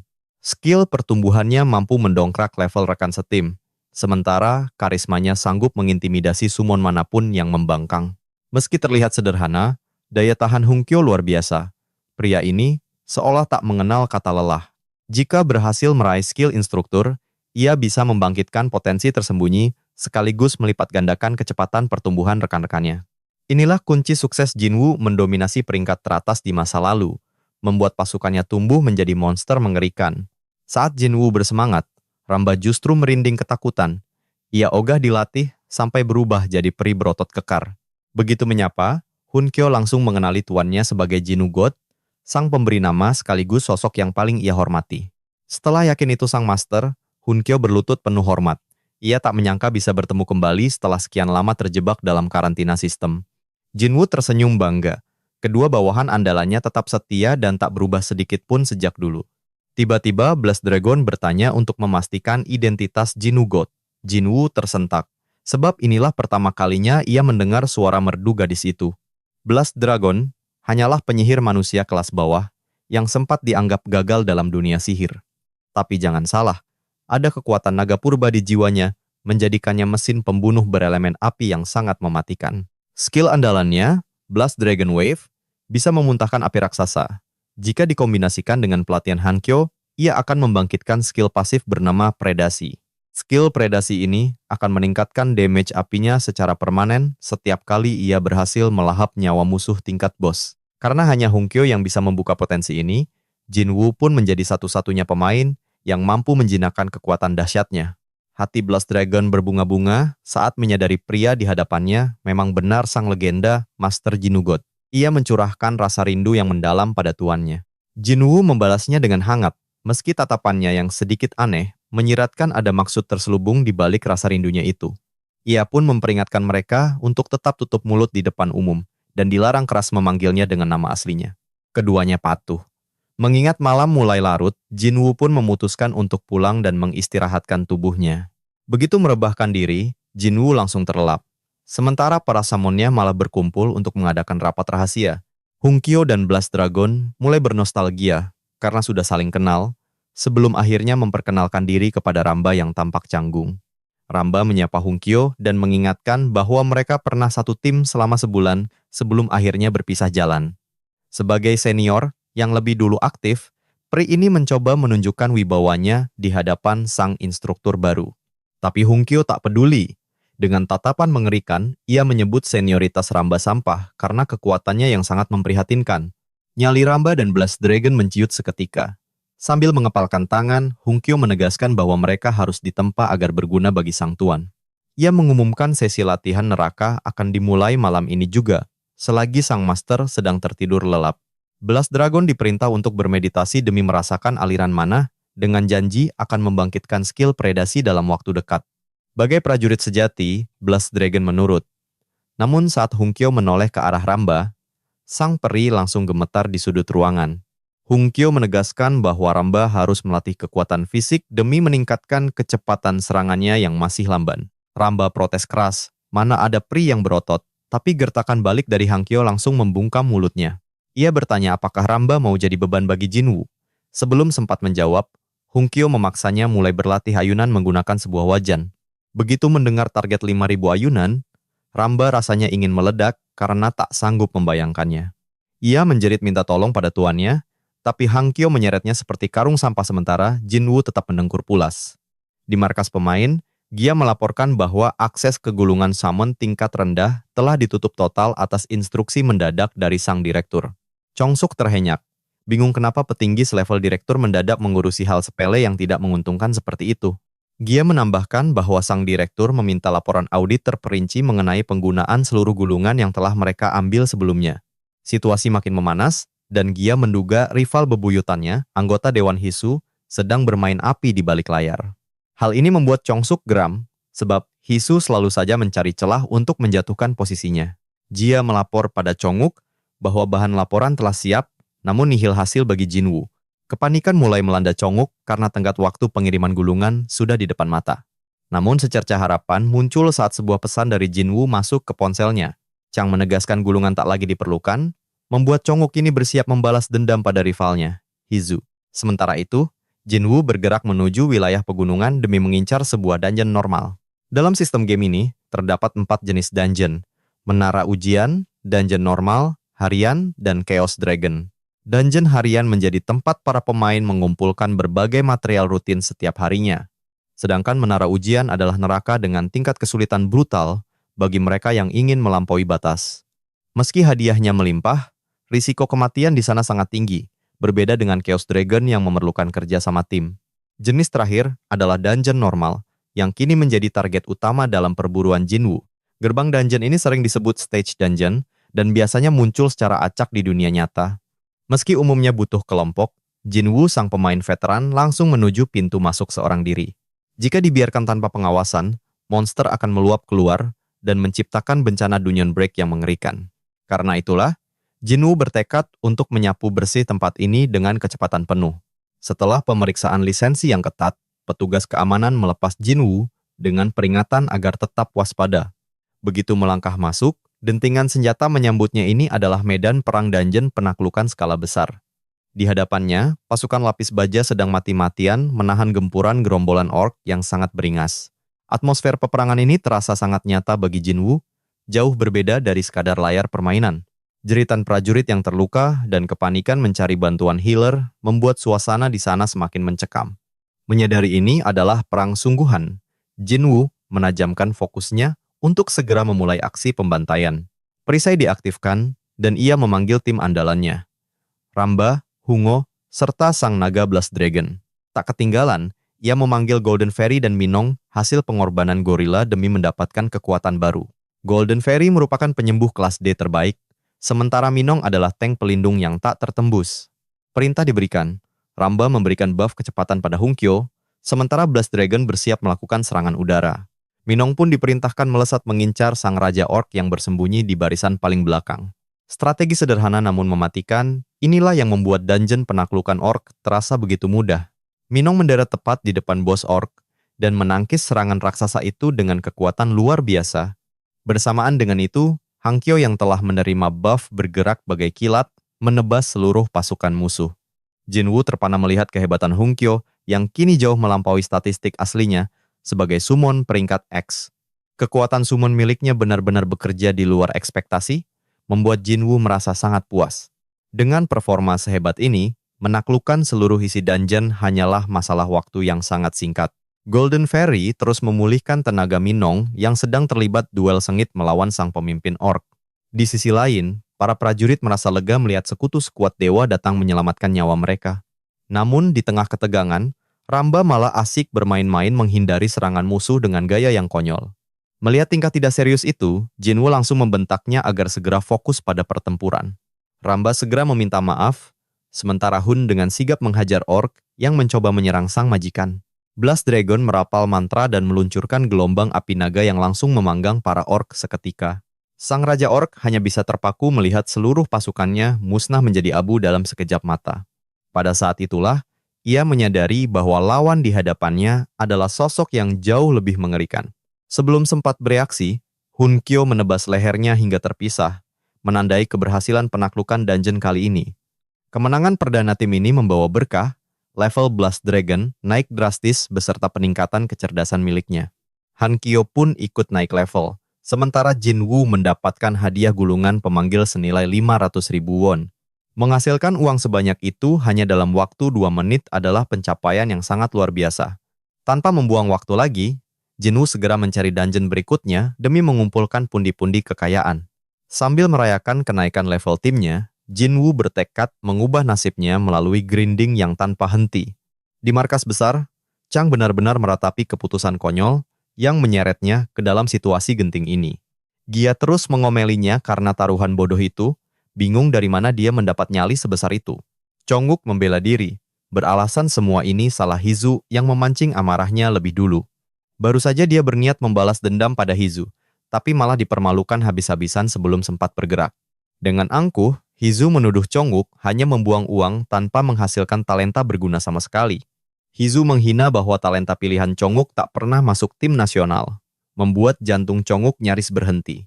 Tak berhenti di situ, Hizu meremehkan rekor dungeon Selasa yang baru saja mereka pecahkan dengan sinis. Meski Chongwook ingin sekali membalas kata-kata tajam itu, dia sadar Hizu punya prestasi nyata dengan talenta tim nasional tiap tahun, meski sifatnya sangat menyebalkan. Namun, Chongwook sudah muak terus diperlakukan seperti sampah tak berharga. Dia pun bersumpah akan melahirkan talenta kelas nasional, dan langsung mengajukan tantangan taruhan yang sangat berisiko. Karena kuota tim nasional terbatas, Hizu menantang siapa yang talentanya bisa mencapai peringkat lebih tinggi. Taruhan pun disepakati dengan syarat pecundang harus mengakui kekalahannya di depan umum lalu segera mengundurkan diri. Terbawa suasana, Chong-wook setuju bahkan menandatangani kontrak. Namun kini setelah sadar, dia benar-benar menyesali kenekatannya. Dia curiga apakah semua ini karena keyakinannya pada Jinwoo. Baginya, Jinwoo hanyalah gamer biasa yang masih terlihat seperti sampah jika dibandingkan dengan para ranker. Chong-wook menegaskan bahwa meski berisiko, dia yakin Jinwoo adalah permata terpendam yang hanya butuh dukungan. Dia yakin investasi pada Jinwoo akan memberikan informasi yang jauh lebih berharga nantinya. Saat dia masih sangsi, Taesop tiba-tiba mendobrak pintu sambil berteriak histeris, mengejutkan semua orang di ruangan. Taesop membawa laporan penting tentang sosok misterius yang telah menyapu bersih lusinan Dunyan dengan kecepatan gila. Dengan gemetar, Taesop mengumumkan bahwa pemain luar biasa yang mereka cari itu ternyata adalah Jinwoo. Dia yang awalnya sangat skeptis, langsung terdiam membeku mendengar kabar mengejutkan itu. Dia tak percaya pemain baru bisa menyapu dungeon grade D dalam 5 menit. Sungguh pencapaian yang mustahil. Wajah Chong-wook langsung cerah, merasa semua insting dan perhitungannya akhirnya terbukti benar sekarang. Dia pun menyombongkan diri pada Gia, membuktikan bahwa mempertaruhkan segalanya demi Jinwoo adalah langkah tepat. Sementara itu, Jinwoo sangat kegirangan melihat saldo banknya yang kini memiliki deretan angka 0 yang melimpah. 16 juta won dalam 4 hari. Dia dan timnya berhasil melibas 160 dungeon grade D. Semua kekayaan ini didapatnya dari hasil menjual scroll pemanggilan tingkat menengah yang sangat berharga. Usaha kerasnya membuahkan hasil, meski Ramba dan yang lain harus bermandi keringat demi kesuksesan ini. Dunia baru ini seolah diciptakan untuknya, mengubah tahun-tahunnya bermain game menjadi modal kesuksesan yang nyata. Tanpa menunggu lama, dia langsung membagi pendapatannya ke beberapa rekening berbeda. Rekening untuk biaya hidup tim, tabungan masa depan keluarga, dan akun khusus untuk simpanan pribadinya. Targetnya menabung 10 juta won per bulan untuk bersenang-senang. Dari pengangguran menjadi jutawan, dia masih bermimpi. Dia juga menyiapkan dana khusus untuk memperkuat unit summon miliknya nanti. Uang memang penting, tapi Jinwoo sadar bahwa nilai dan kekuatannya sebagai pemain adalah prioritas utama. Kini saatnya melengkapi para summon dengan rune, mengingat level mereka sudah menembus angka 30. Cara terbaik adalah melakukan farming di dungeon harian secara rutin, dan untuk itu, Jinwoo butuh unit summon inti agar semuanya beres. Namun saat mengecek pasar online, harga unit summon inti yang selangit hampir membuat jiwanya melayang. Harga summon grade C saja sangat mahal, apalagi grade B yang dipatok minimal 200 juta won. Tak ada satupun grade A atau S yang dijual, karena peluang mendapatkannya memang hanya 1%. Karena mustahil mendapatkannya sendiri, Jinwoo memutuskan untuk meminta bantuan langsung dari markas besar. Kembali ke markas besar, Byung-jin melapor bahwa Jinwoo mengirim permintaan baru. Chong-wook awalnya sangat antusias ingin membantu sang anak emas. Namun semangatnya sirna saat melihat daftar permintaan gila dari Jinwoo. Chong-seok terperangah. Jinwoo meminta pasokan summon gila senilai 1 miliar won. Tak percaya, ia mendesak Byung-jin untuk mengecek ulang daftar tersebut. Permintaan ini mustahil, karena staf inti sekalipun tak punya hak seistimewa itu. Chang Oke saja hanya memakai kelas C. Apa imbalan besar yang Jinwoo tawarkan? Bong-jin mengungkap rahasianya. Metode time attack untuk semua daily dungeon. Penawaran yang sangat berani. Ini bukan sekadar informasi receh yang tak berguna. Meski harganya selangit, Chang Oke siap meyakinkan direktur demi informasi berharga itu. Sayangnya, antusiasme Chang Oke sia-sia karena sang direktur langsung menolak mentah-mentah. Diliputi frustrasi, Chang Oke meledak dan melampiaskan amarahnya di sana. Ia menyalahkan ketakutan atasan, sementara Gia menjelaskan situasi pelik itu pada Tayo. Gia tak terkejut, permintaan Jinwoo memang sudah di luar nalar sehat. Namun, ia berharap lebih banyak orang memiliki gairah membaras seperti Chang Oke. Syaratnya berat, direktur menuntut bukti nyata bahwa Jinwoo mampu menyapu dungeon. Padahal, Jinwoo justru butuh summon tingkat tinggi itu untuk melancarkan strateginya. Jika metode itu nyata, Gia yakin mereka baru saja memenangkan jackpot besar. Chung Eksok setuju, namun para petinggi terlalu bebal untuk melihat kejeniusan Jinwoo. Bagi Gia, harga 1 miliar won itu kecil dibanding nilai informasi tersebut. Chung Sok terkejut, apalagi saat Gia tiba-tiba menawarkan diri untuk menyuntikkan dana pribadi. Hal ini mengingatkan Chong bahwa latar belakang Gia benar-benar mengerikan. Dia adalah cucu keempat grup Daong, penguasa ekonomi nomor satu Korea Selatan. Terlahir kaya raya, ia lebih memilih dunia player daripada tahta perusahaan. Kini, target menariknya adalah Jinwoo, pemula yang tahu terlalu banyak rahasia. Nyali Jinwoo, saat bernegosiasi dengan negara benar-benar memikat perhatian Gia. Gia pun berencana membangun agensi khusus yang didedikasikan hanya untuk Jinwoo. Ia ingin berinvestasi dan meraup keuntungan dari setiap rahasia yang Jinwoo miliki.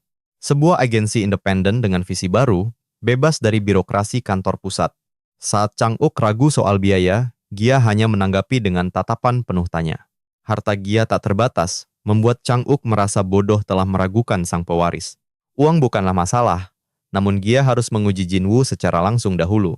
Pertemuan eksklusif pun diatur di sebuah restoran mewah keesokan harinya. Disambut bak bangsawan, Jinwoo merasa diperlakukan sangat istimewa oleh kantor pusat. Ia sempat heran saat Gia mengirim pesan balasan yang begitu cepat kilat.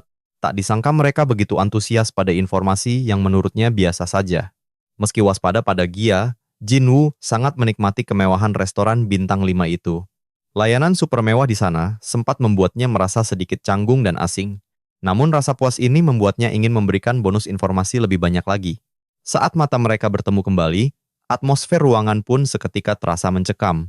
Tekanan aura Gia luar biasa, kecantikan, kekayaan, dan kemampuannya sungguh tiada tanding. Sulit dipercaya seorang pewaris cebol mau bekerja sebagai staf kantoran biasa. Gia menyambutnya ramah, tapi Jinwoo terkejut karena dia datang sendirian saja. Hari ini, urusanmu denganku, tegas Gia, memisahkan diri dari kepentingan kantor pusat. Sambil bersantap, Gia mengungkap bahwa kantor pusat takkan memberikan dukungan finansial. Ia mencoba drama emosional agar Jinwoo menghargai usaha keras yang dilakukannya. Tapi Jinwoo tak goyah. Ia menerima penolakan itu dengan sangat tenang. Lagi pula ia tak rugi, karena ia sanggup memuncaki peringkat dengan kekuatannya sendiri. Namun, bagi mereka ini adalah akhir dari segalanya karena Jinwoo berniat menutup rapat semua informasi. Tak disangka, Gia justru datang membawa peluang emas yang sulit ditolak. Ia berencana mendirikan sebuah agensi talenta khusus yang didedikasikan sepenuhnya hanya untuk Jinwoo. Jinwoo mulai menimbang tawaran itu karena tidak seperti markas pusat yang penuh birokrasi kaku. Perusahaan seperti Daesung yang berorientasi pada profit jauh lebih fleksibel. Jinwoo yakin bisa memberikan keuntungan besar bagi mereka, asalkan mereka mampu menyediakan segala kebutuhan yang ia minta. Dan yang paling dibutuhkan Jinwoo adalah seseorang yang berani membeli informasinya dengan harga selangit sambil memberikan sokongan sumber daya tanpa batas. Menyadari keraguan di mata sang pemuda, Gia mulai membeberkan segudang keuntungan jika ia bersedia bekerja sama dengannya. Ia menjamin bahwa grup Daesung akan memberikan perawatan profesional dan dukungan penuh tanpa batasan apapun bagi segala kebutuhan Jinwoo. Jinwoo sempat terperangah mendengarnya. Namun ia yakin bekerja sama dengan Gia adalah keputusan terbaik, karena baginya uang tidak pernah berdusta. Jinwoo pun mulai melancarkan pujian maut yang membuat Gia tersanjung. Karena merasa sudah berada di satu frekuensi yang sama, Gia memutuskan untuk menjelaskan detail proposalnya dan berjanji akan menemui Jinwoo esok hari guna meresmikan kesepakatan besar ini. Gia kemudian memintanya memeriksa summon yang dipesan, namun Jinwoo heran karena mereka bahkan belum menandatangani kontrak resmi apapun. Dengan santai Gia menjawab bahwa ia sudah mempersiapkan segalanya tak peduli Jinwoo akan setuju atau tidak, dan memintanya menganggap itu sebagai hadiah. Jinwoo takjub melihat betapa mudahnya seorang chaebol memberikan hadiah senilai lebih dari 1 miliar won tanpa berkedip sedikit pun. Keesokan harinya, Ajin mencoba melacak keberadaan Jinwoo karena kakaknya itu sudah cukup lama menghilang tanpa kabar. Ia mendengar sang kakak memiliki tempat tinggal baru dan penasaran dengan kegiatannya. Tiba-tiba, Gia melintas di depannya dan membuat Ajin terpana seketika. Setelah diperhatikan lebih saksama, ia menyadari wajah Gia sangat mirip dengan sosok populer yang sering ia lihat di media sosial. Otak Ajin seolah membeku saat mencoba mengingat, hingga akhirnya mulutnya ternganga menyadari identitas asli Gia yang luar biasa. Di saat yang sama, Jinwoo terus berlatih fisik, sementara Hungo sibuk melatih para summon dengan keras, bertekad mengubah mereka menjadi tim impian yang tak terkalahkan. Tiba-tiba, ia merasakan kehadiran seseorang dan memerintahkan yang lain untuk segera diam. Gia pun tiba dan mereka semua akhirnya beristirahat.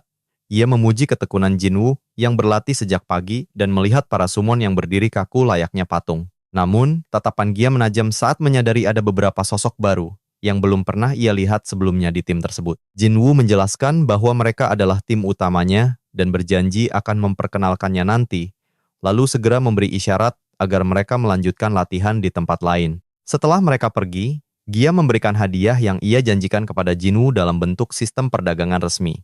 Jinwoo menyadari bahwa mekanisme perdagangan ini bekerja sama persis seperti di dalam game, yang mendukung pertukaran barang antar pemain.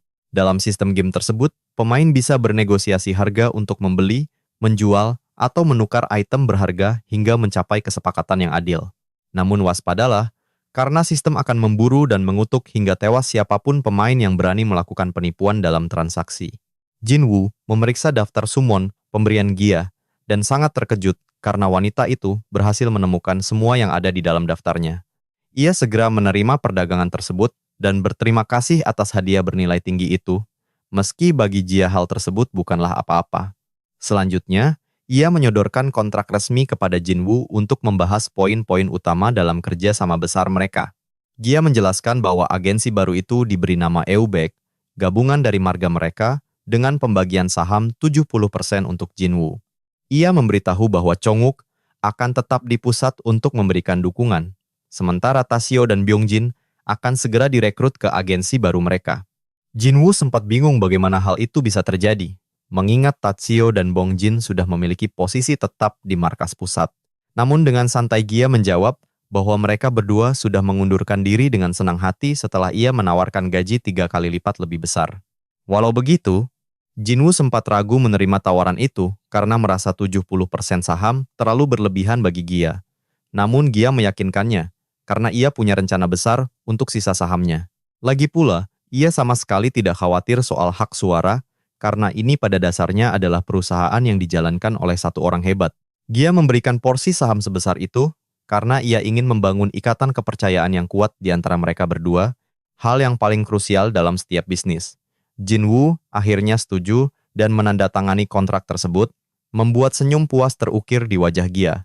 Dengan begitu, keduanya resmi menjalin kerjasama dan siap menciptakan keajaiban. Tiba-tiba, Hungo melesat ke semak-semak karena merasakan pergerakan yang mencurigakan. Beberapa saat kemudian, ia muncul sambil menyeret Ajin dan bayangannya, seolah-olah sedang membawa mangsa ke tempat penjagalan. Jinwoo terperangah melihat adiknya sendiri, dan langsung menginterogasi apa yang sedang ia lakukan di balik semak-semak tersebut, namun Ajin masih berusaha mengumpulkan kesadarannya akibat serangan mendadak dari Hungo yang begitu cepat.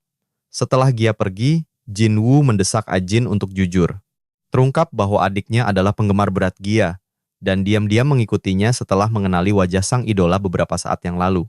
Ajin mencoba membela diri bahwa ia bukan penguntit gila dan hanya penasaran. Namun Jinwoo tetap menegaskan bahwa tindakannya itu sudah masuk kategori perilaku penguntit. Jinwoo bertanya dengan heran, mengapa ia harus memata-matai jika hanya ingin menunjukkan keberadaannya di sana. Melihat Ajin terus berkelit, Jinwoo akhirnya mengaktifkan efek status kejujuran untuk memaksanya bicara. Tak sanggup menahan tekanan sihir itu, pertahanan Ajin pun runtuh seketika.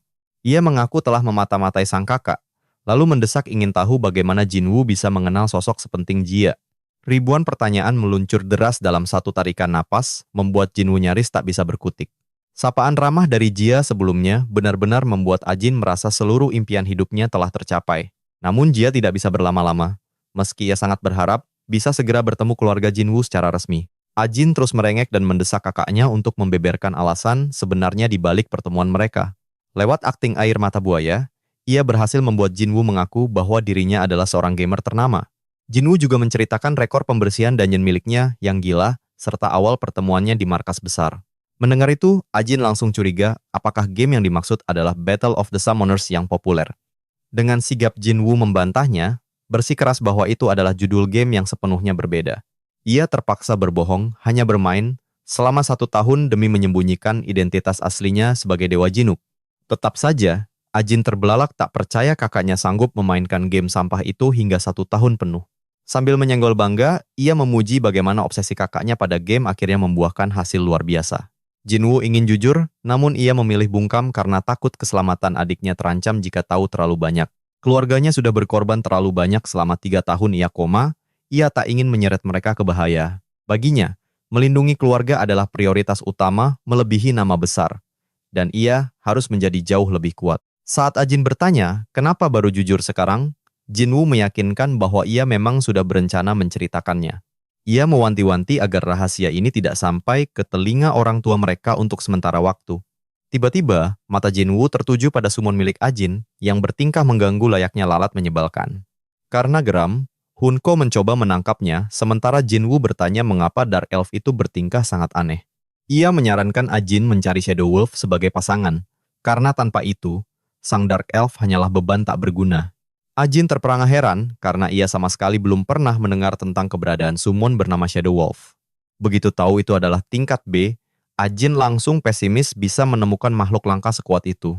Ia pun mencarinya di pasar gelap dan hampir pingsan melihat harga yang benar-benar tidak masuk akal. 500 juta won. Ajin mengamuk karena butuh 20 tahun baginya untuk mengumpulkan uang sebanyak itu. Namun dengan tenang Jinwoo menjamin bahwa ia akan membantunya mendapatkan summon itu dalam 1 bulan.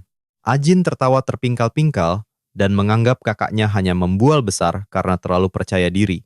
Ia menyuruh kakaknya berhenti bergaya dan bersumpah akan menabung sendiri untuk membeli Shadow Wolf tersebut. Jinwoo tetap pada ucapannya, memperingatkan Ajin agar tidak terkejut saat ia memberikan hadiah itu nanti. Ia pun pergi meninggalkan adiknya yang terpaku menyadari bahwa aura sang kakak kini terasa sangat berbeda. Ada perubahan drastis yang sulit dijelaskan, dan tiba-tiba saja Dark Elf miliknya yang dulu tampak garang, kini terlihat sepele seperti nyamuk di matanya. Ajin yakin kakaknya telah menjelma menjadi sosok yang sepenuhnya baru. 1 minggu berselang, tim baru Jinwoo sudah bersiap untuk mengirimnya ke penjara bawah tanah berikutnya. Mereka menyerahkan rompi baru yang wajib dikenakan Jinwoo dalam setiap penjelajahan dungeon harian mereka. Dia menjelaskan bahwa komoditas utama perusahaan Yupche adalah informasi, sehingga mereka akan menjual video tempur tersebut. Rompi canggih itu dilengkapi kamera tersembunyi yang akan merekam seluruh aksi hebat Jinwoo dalam kualitas tinggi. Dia menjamin rompi tersebut sangat ringan, sehingga tidak akan sedikit pun menghambat pergerakannya saat bertempur.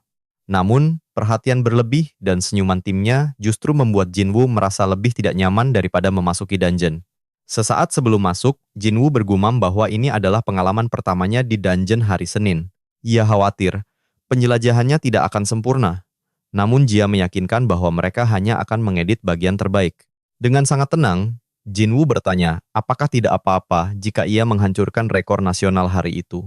Jia tersentak bingung, karena baru saja pria itu berkata bahwa penjelajahannya mungkin tidak akan berjalan mulus. Ia bertanya-tanya apakah Jinwoo sedang bercanda atau merasa tertekan karena nilai investasi yang begitu besar. Tetap saja, ia meminta Jinwoo untuk santai dan bertarung sesuai kecepatannya sendiri tanpa perlu khawatir. Jinwoo melangkah masuk dengan penuh percaya diri untuk menghancurkan rekor nasional 7 menit di Dungeon Senin. Dungeon Senin adalah tempat krusial perburuan rune serangan, di mana waktu tempuh menentukan peringkat para pemain. Intinya, rune serangan adalah kunci di Battle of the Summoners. Tanpanya, progres seorang pemain akan terhenti total. Jinwoo menyadari bahwa ini adalah misi pertahanan di mana ia harus menahan serbuan mayat hidup selama 30 menit. Namun, peringkat ditentukan oleh kecepatan. Cara tercepat adalah langsung menghabisi sang bos besar, sang Lich yang mengerikan. Karena itulah, memburu kepala bos secara langsung kini menjadi strategi standar bagi para pemain tingkat atas. Jinwoo memeriksa perlengkapan barunya dengan teliti. Ia telah menyusun 3 tim pemanggil dengan konfigurasi strategi yang berbeda. Jinwoo memilih tim B yang berisikan Hungo kelas X dan sang combat sheriff yang siap bertempur. Ditambah Minong dan Priest of Radiance kelas C, serta si kecil Golden Fairy di barisan tempur mereka. Peringatan sistem berbunyi. Legiun mayat hidup mulai merangkak keluar dan menuntut Jinwoo bertahan hingga bantuan tiba. Hitung mundur dimulai. Tim Jinwoo langsung mengamuk dengan Minong sebagai ujung tombak serangan yang tak terhentikan. Usai meratakan gelombang pertama, Jinwoo memerintahkan pasukannya menguasai dataran tinggi. Hungo mengangguk setuju dengan rencana tuannya. Hal ini menunjukkan kecerdasan Hungo yang luar biasa, karena ia tahu Jinwoo sedang merekam aksi mereka. Pertempuran sengit meledak. Hanya dalam 2 menit, Jinwoo dan timnya berhasil menembus puncak medan perang tersebut. Hungo menebas mayat hidup bagai memotong mentega, sementara Minong menghancurkan segalanya dengan kekuatan fisik yang brutal. Jinwoo takjub melihat performa mereka. Ia bersyukur mereka adalah sekutunya, lalu memerintahkan Combat Sheriff untuk segera bersiap. Combat Sheriff terbukti ahli serangan jarak jauh dengan akurasi tembakan yang sangat mematikan bagi musuhnya. Meski jarang digunakan karena damage rendah, Jinwoo tahu rahasianya. Sang Lich memiliki nyawa yang sangat tipis. Tahan tembakan, perintah Jinwoo. Ia menginstruksikan Radian untuk melepaskan skill blessing miliknya sebagai pembuka serangan. Efek berkah tersebut menghancurkan Dark Shield milik Sang Lich, menghilangkan kekebalan absolutnya terhadap semua serangan jarak jauh. Begitu perisai itu lenyap, Jinwoo langsung memerintahkan Sheriff untuk mulai menghujani sang bos dengan peluru. Di sisi lain, Minong terus mengamuk. Saat mulai terkepung, Radian dengan sigap memberikan dukungan sihir pelindung padanya. Sang Lich menahan gempuran peluru Sheriff dengan tubuhnya. Namun, Jinwoo sama sekali tidak terkejut melihat hal itu. Nyatanya, setiap tembakan Sheriff berhasil mengikis nyawa Sang Lich secara perlahan namun pasti hingga ke titik kritis. Pemain lain menganggap cara ini tidak efisien, tapi bagi kejeniusan Jinwoo, metode ini adalah kunci kemenangan mutlak. Sesosok mayat hidup menerjang Jinwoo. Namun, sang instruktur setia muncul tepat waktu dan menebas monster itu seketika. Berkat kombinasi skill yang sempurna dan metode efektif, Jinwoo dan pasukannya akhirnya berhasil menumbangkan sang bos. Dungeon selesai. Hanya dalam 4 menit, sebuah rekor nasional baru saja diukir oleh sang pemanggil jenius ini. Di luar, Gia dan timnya memantau dengan cemas. Mereka tak berani berharap banyak karena Jinwoo baru memulainya. Meski begitu, Gia menegaskan bahwa mereka akan tetap mendukung Jinwoo apapun hasil yang akan terjadi nanti. Byongjin bertanya dengan ragu, apakah Jinwoo benar-benar sanggup menyapu bersih semua rekor dungeon harian tersebut? Gia tertegun. Bongjin merasa rekor Selasa sudah sangat hebat, namun ia khawatir dengan tantangan berat yang tersisa. Kekhawatiran menyelimuti mereka karena strategi Jinwoo masih rahasia. Gia bisa merasakan kecemasan yang mendalam di ruangan itu. Gia mengingatkan bahwa ini adalah investasinya. Jika kegagalan terjadi, ia berjanji akan melindungi karier seluruh anggota timnya. Ia menjamin masa depan mereka tetap aman karena mereka telah percaya dan setia mengikuti visi kepemimpinannya selama ini. Bahkan gaji mereka takkan berubah. Sontak, di mata mereka, Gia terlihat bagaikan malaikat yang turun dari surga.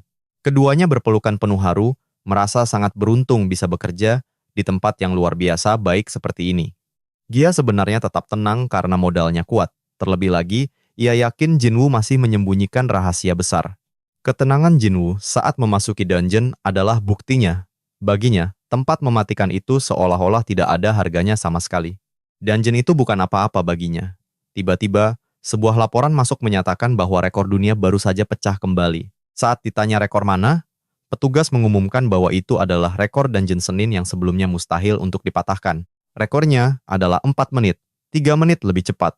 Seluruh markas geger mencari tahu siapa dalang di balik keajaiban ini. Saat tahu pelakunya adalah Jinwoo, Bongjin dan kawannya pun membeku karena rasa tidak percaya yang mendalam. Tubuh Gia gemetar hebat karena antusias. Ia sadar bahwa kerja sama ini adalah jackpot terbesar dalam hidupnya. Dengan senyum rekah, Gia yakin bisnisnya akan sukses besar. Sementara itu, Jinwoo mematikan rekaman untuk agenda rahasianya. Ternyata, rencananya adalah memicu fitur pertarungan otomatis bagi seluruh timnya sekarang.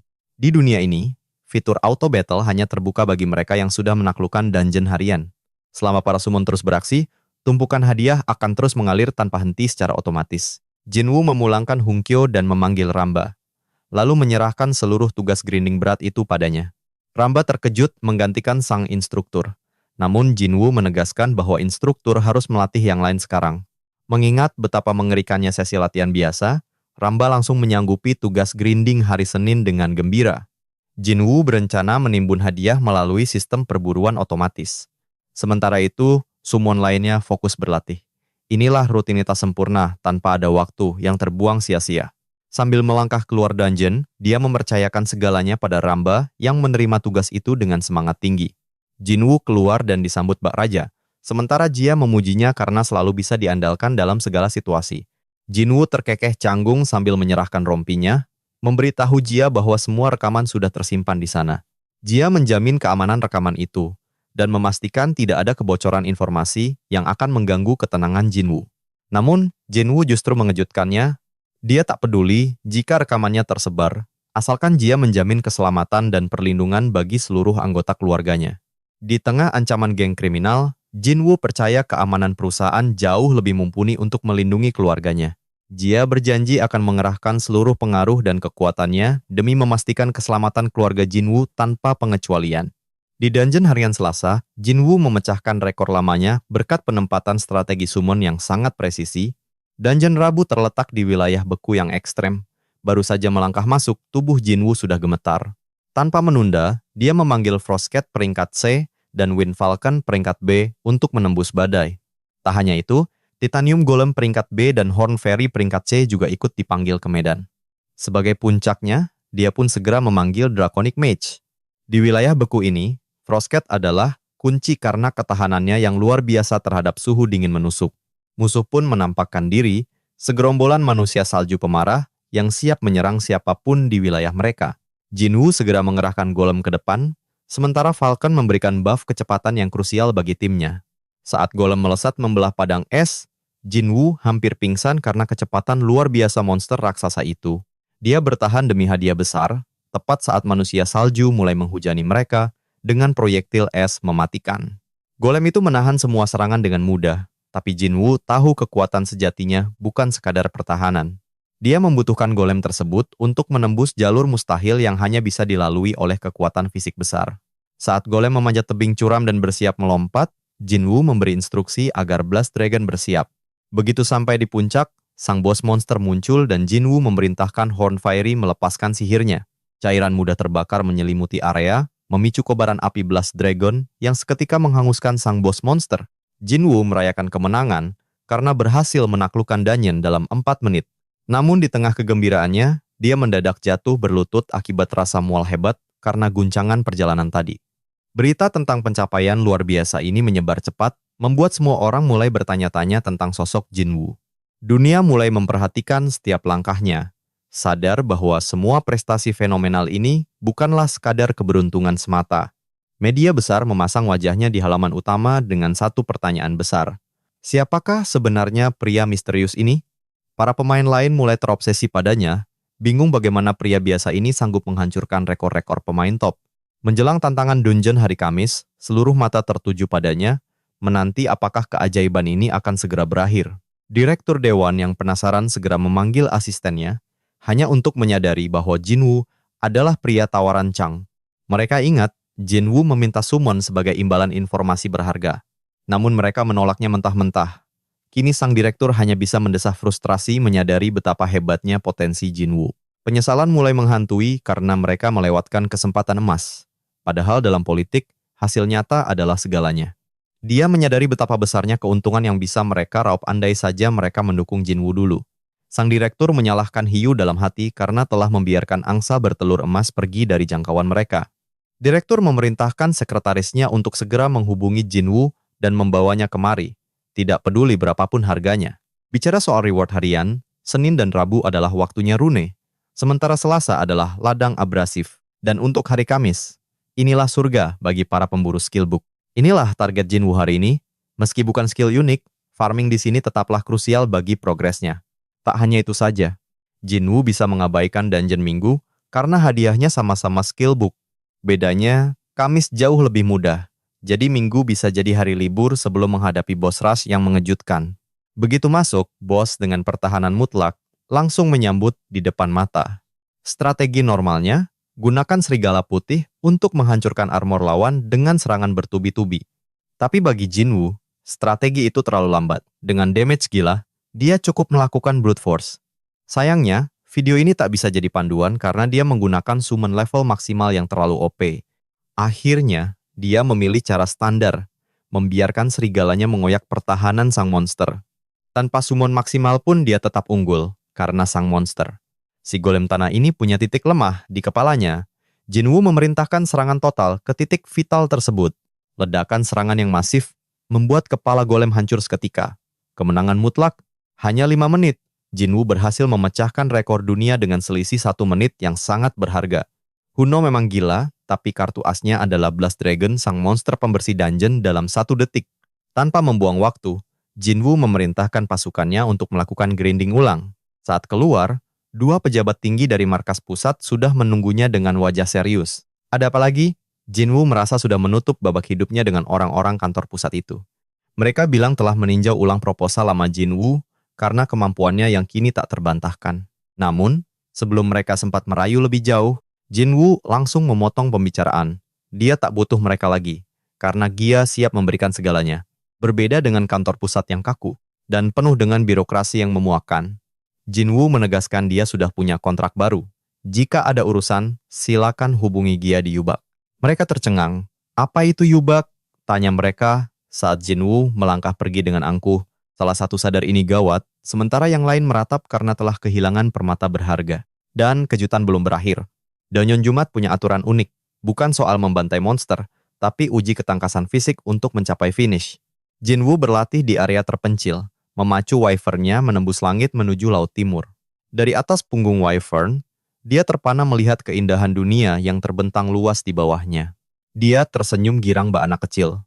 Insting bertarungnya membuatnya cepat menguasai teknik menunggangi monster terbang. Huno dan Blast Dragon memujinya, namun Jinwoo menganggap itu hal biasa yang mudah dilakukan. Ternyata, para summonnya itu dulu adalah ahli penunggang Wyvern dan lumba-lumba di dunia game. Setelah sesi pujian selesai, latihan berikutnya dimulai, saatnya menaklukkan ombak dengan lumba-lumba.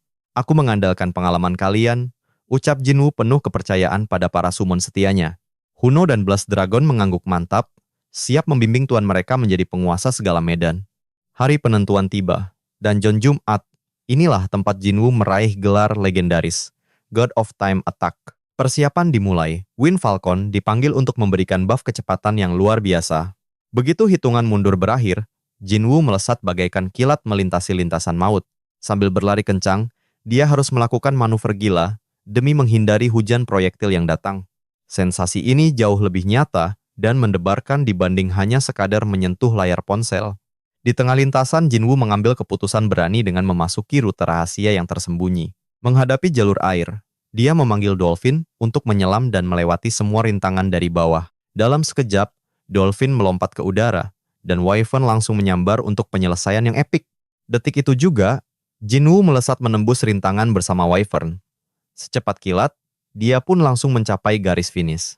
Luar biasa, Jinwoo menaklukkan dungeon hanya dalam 2 menit. Aksinya ini kembali memecahkan rekor nasional seperti biasanya.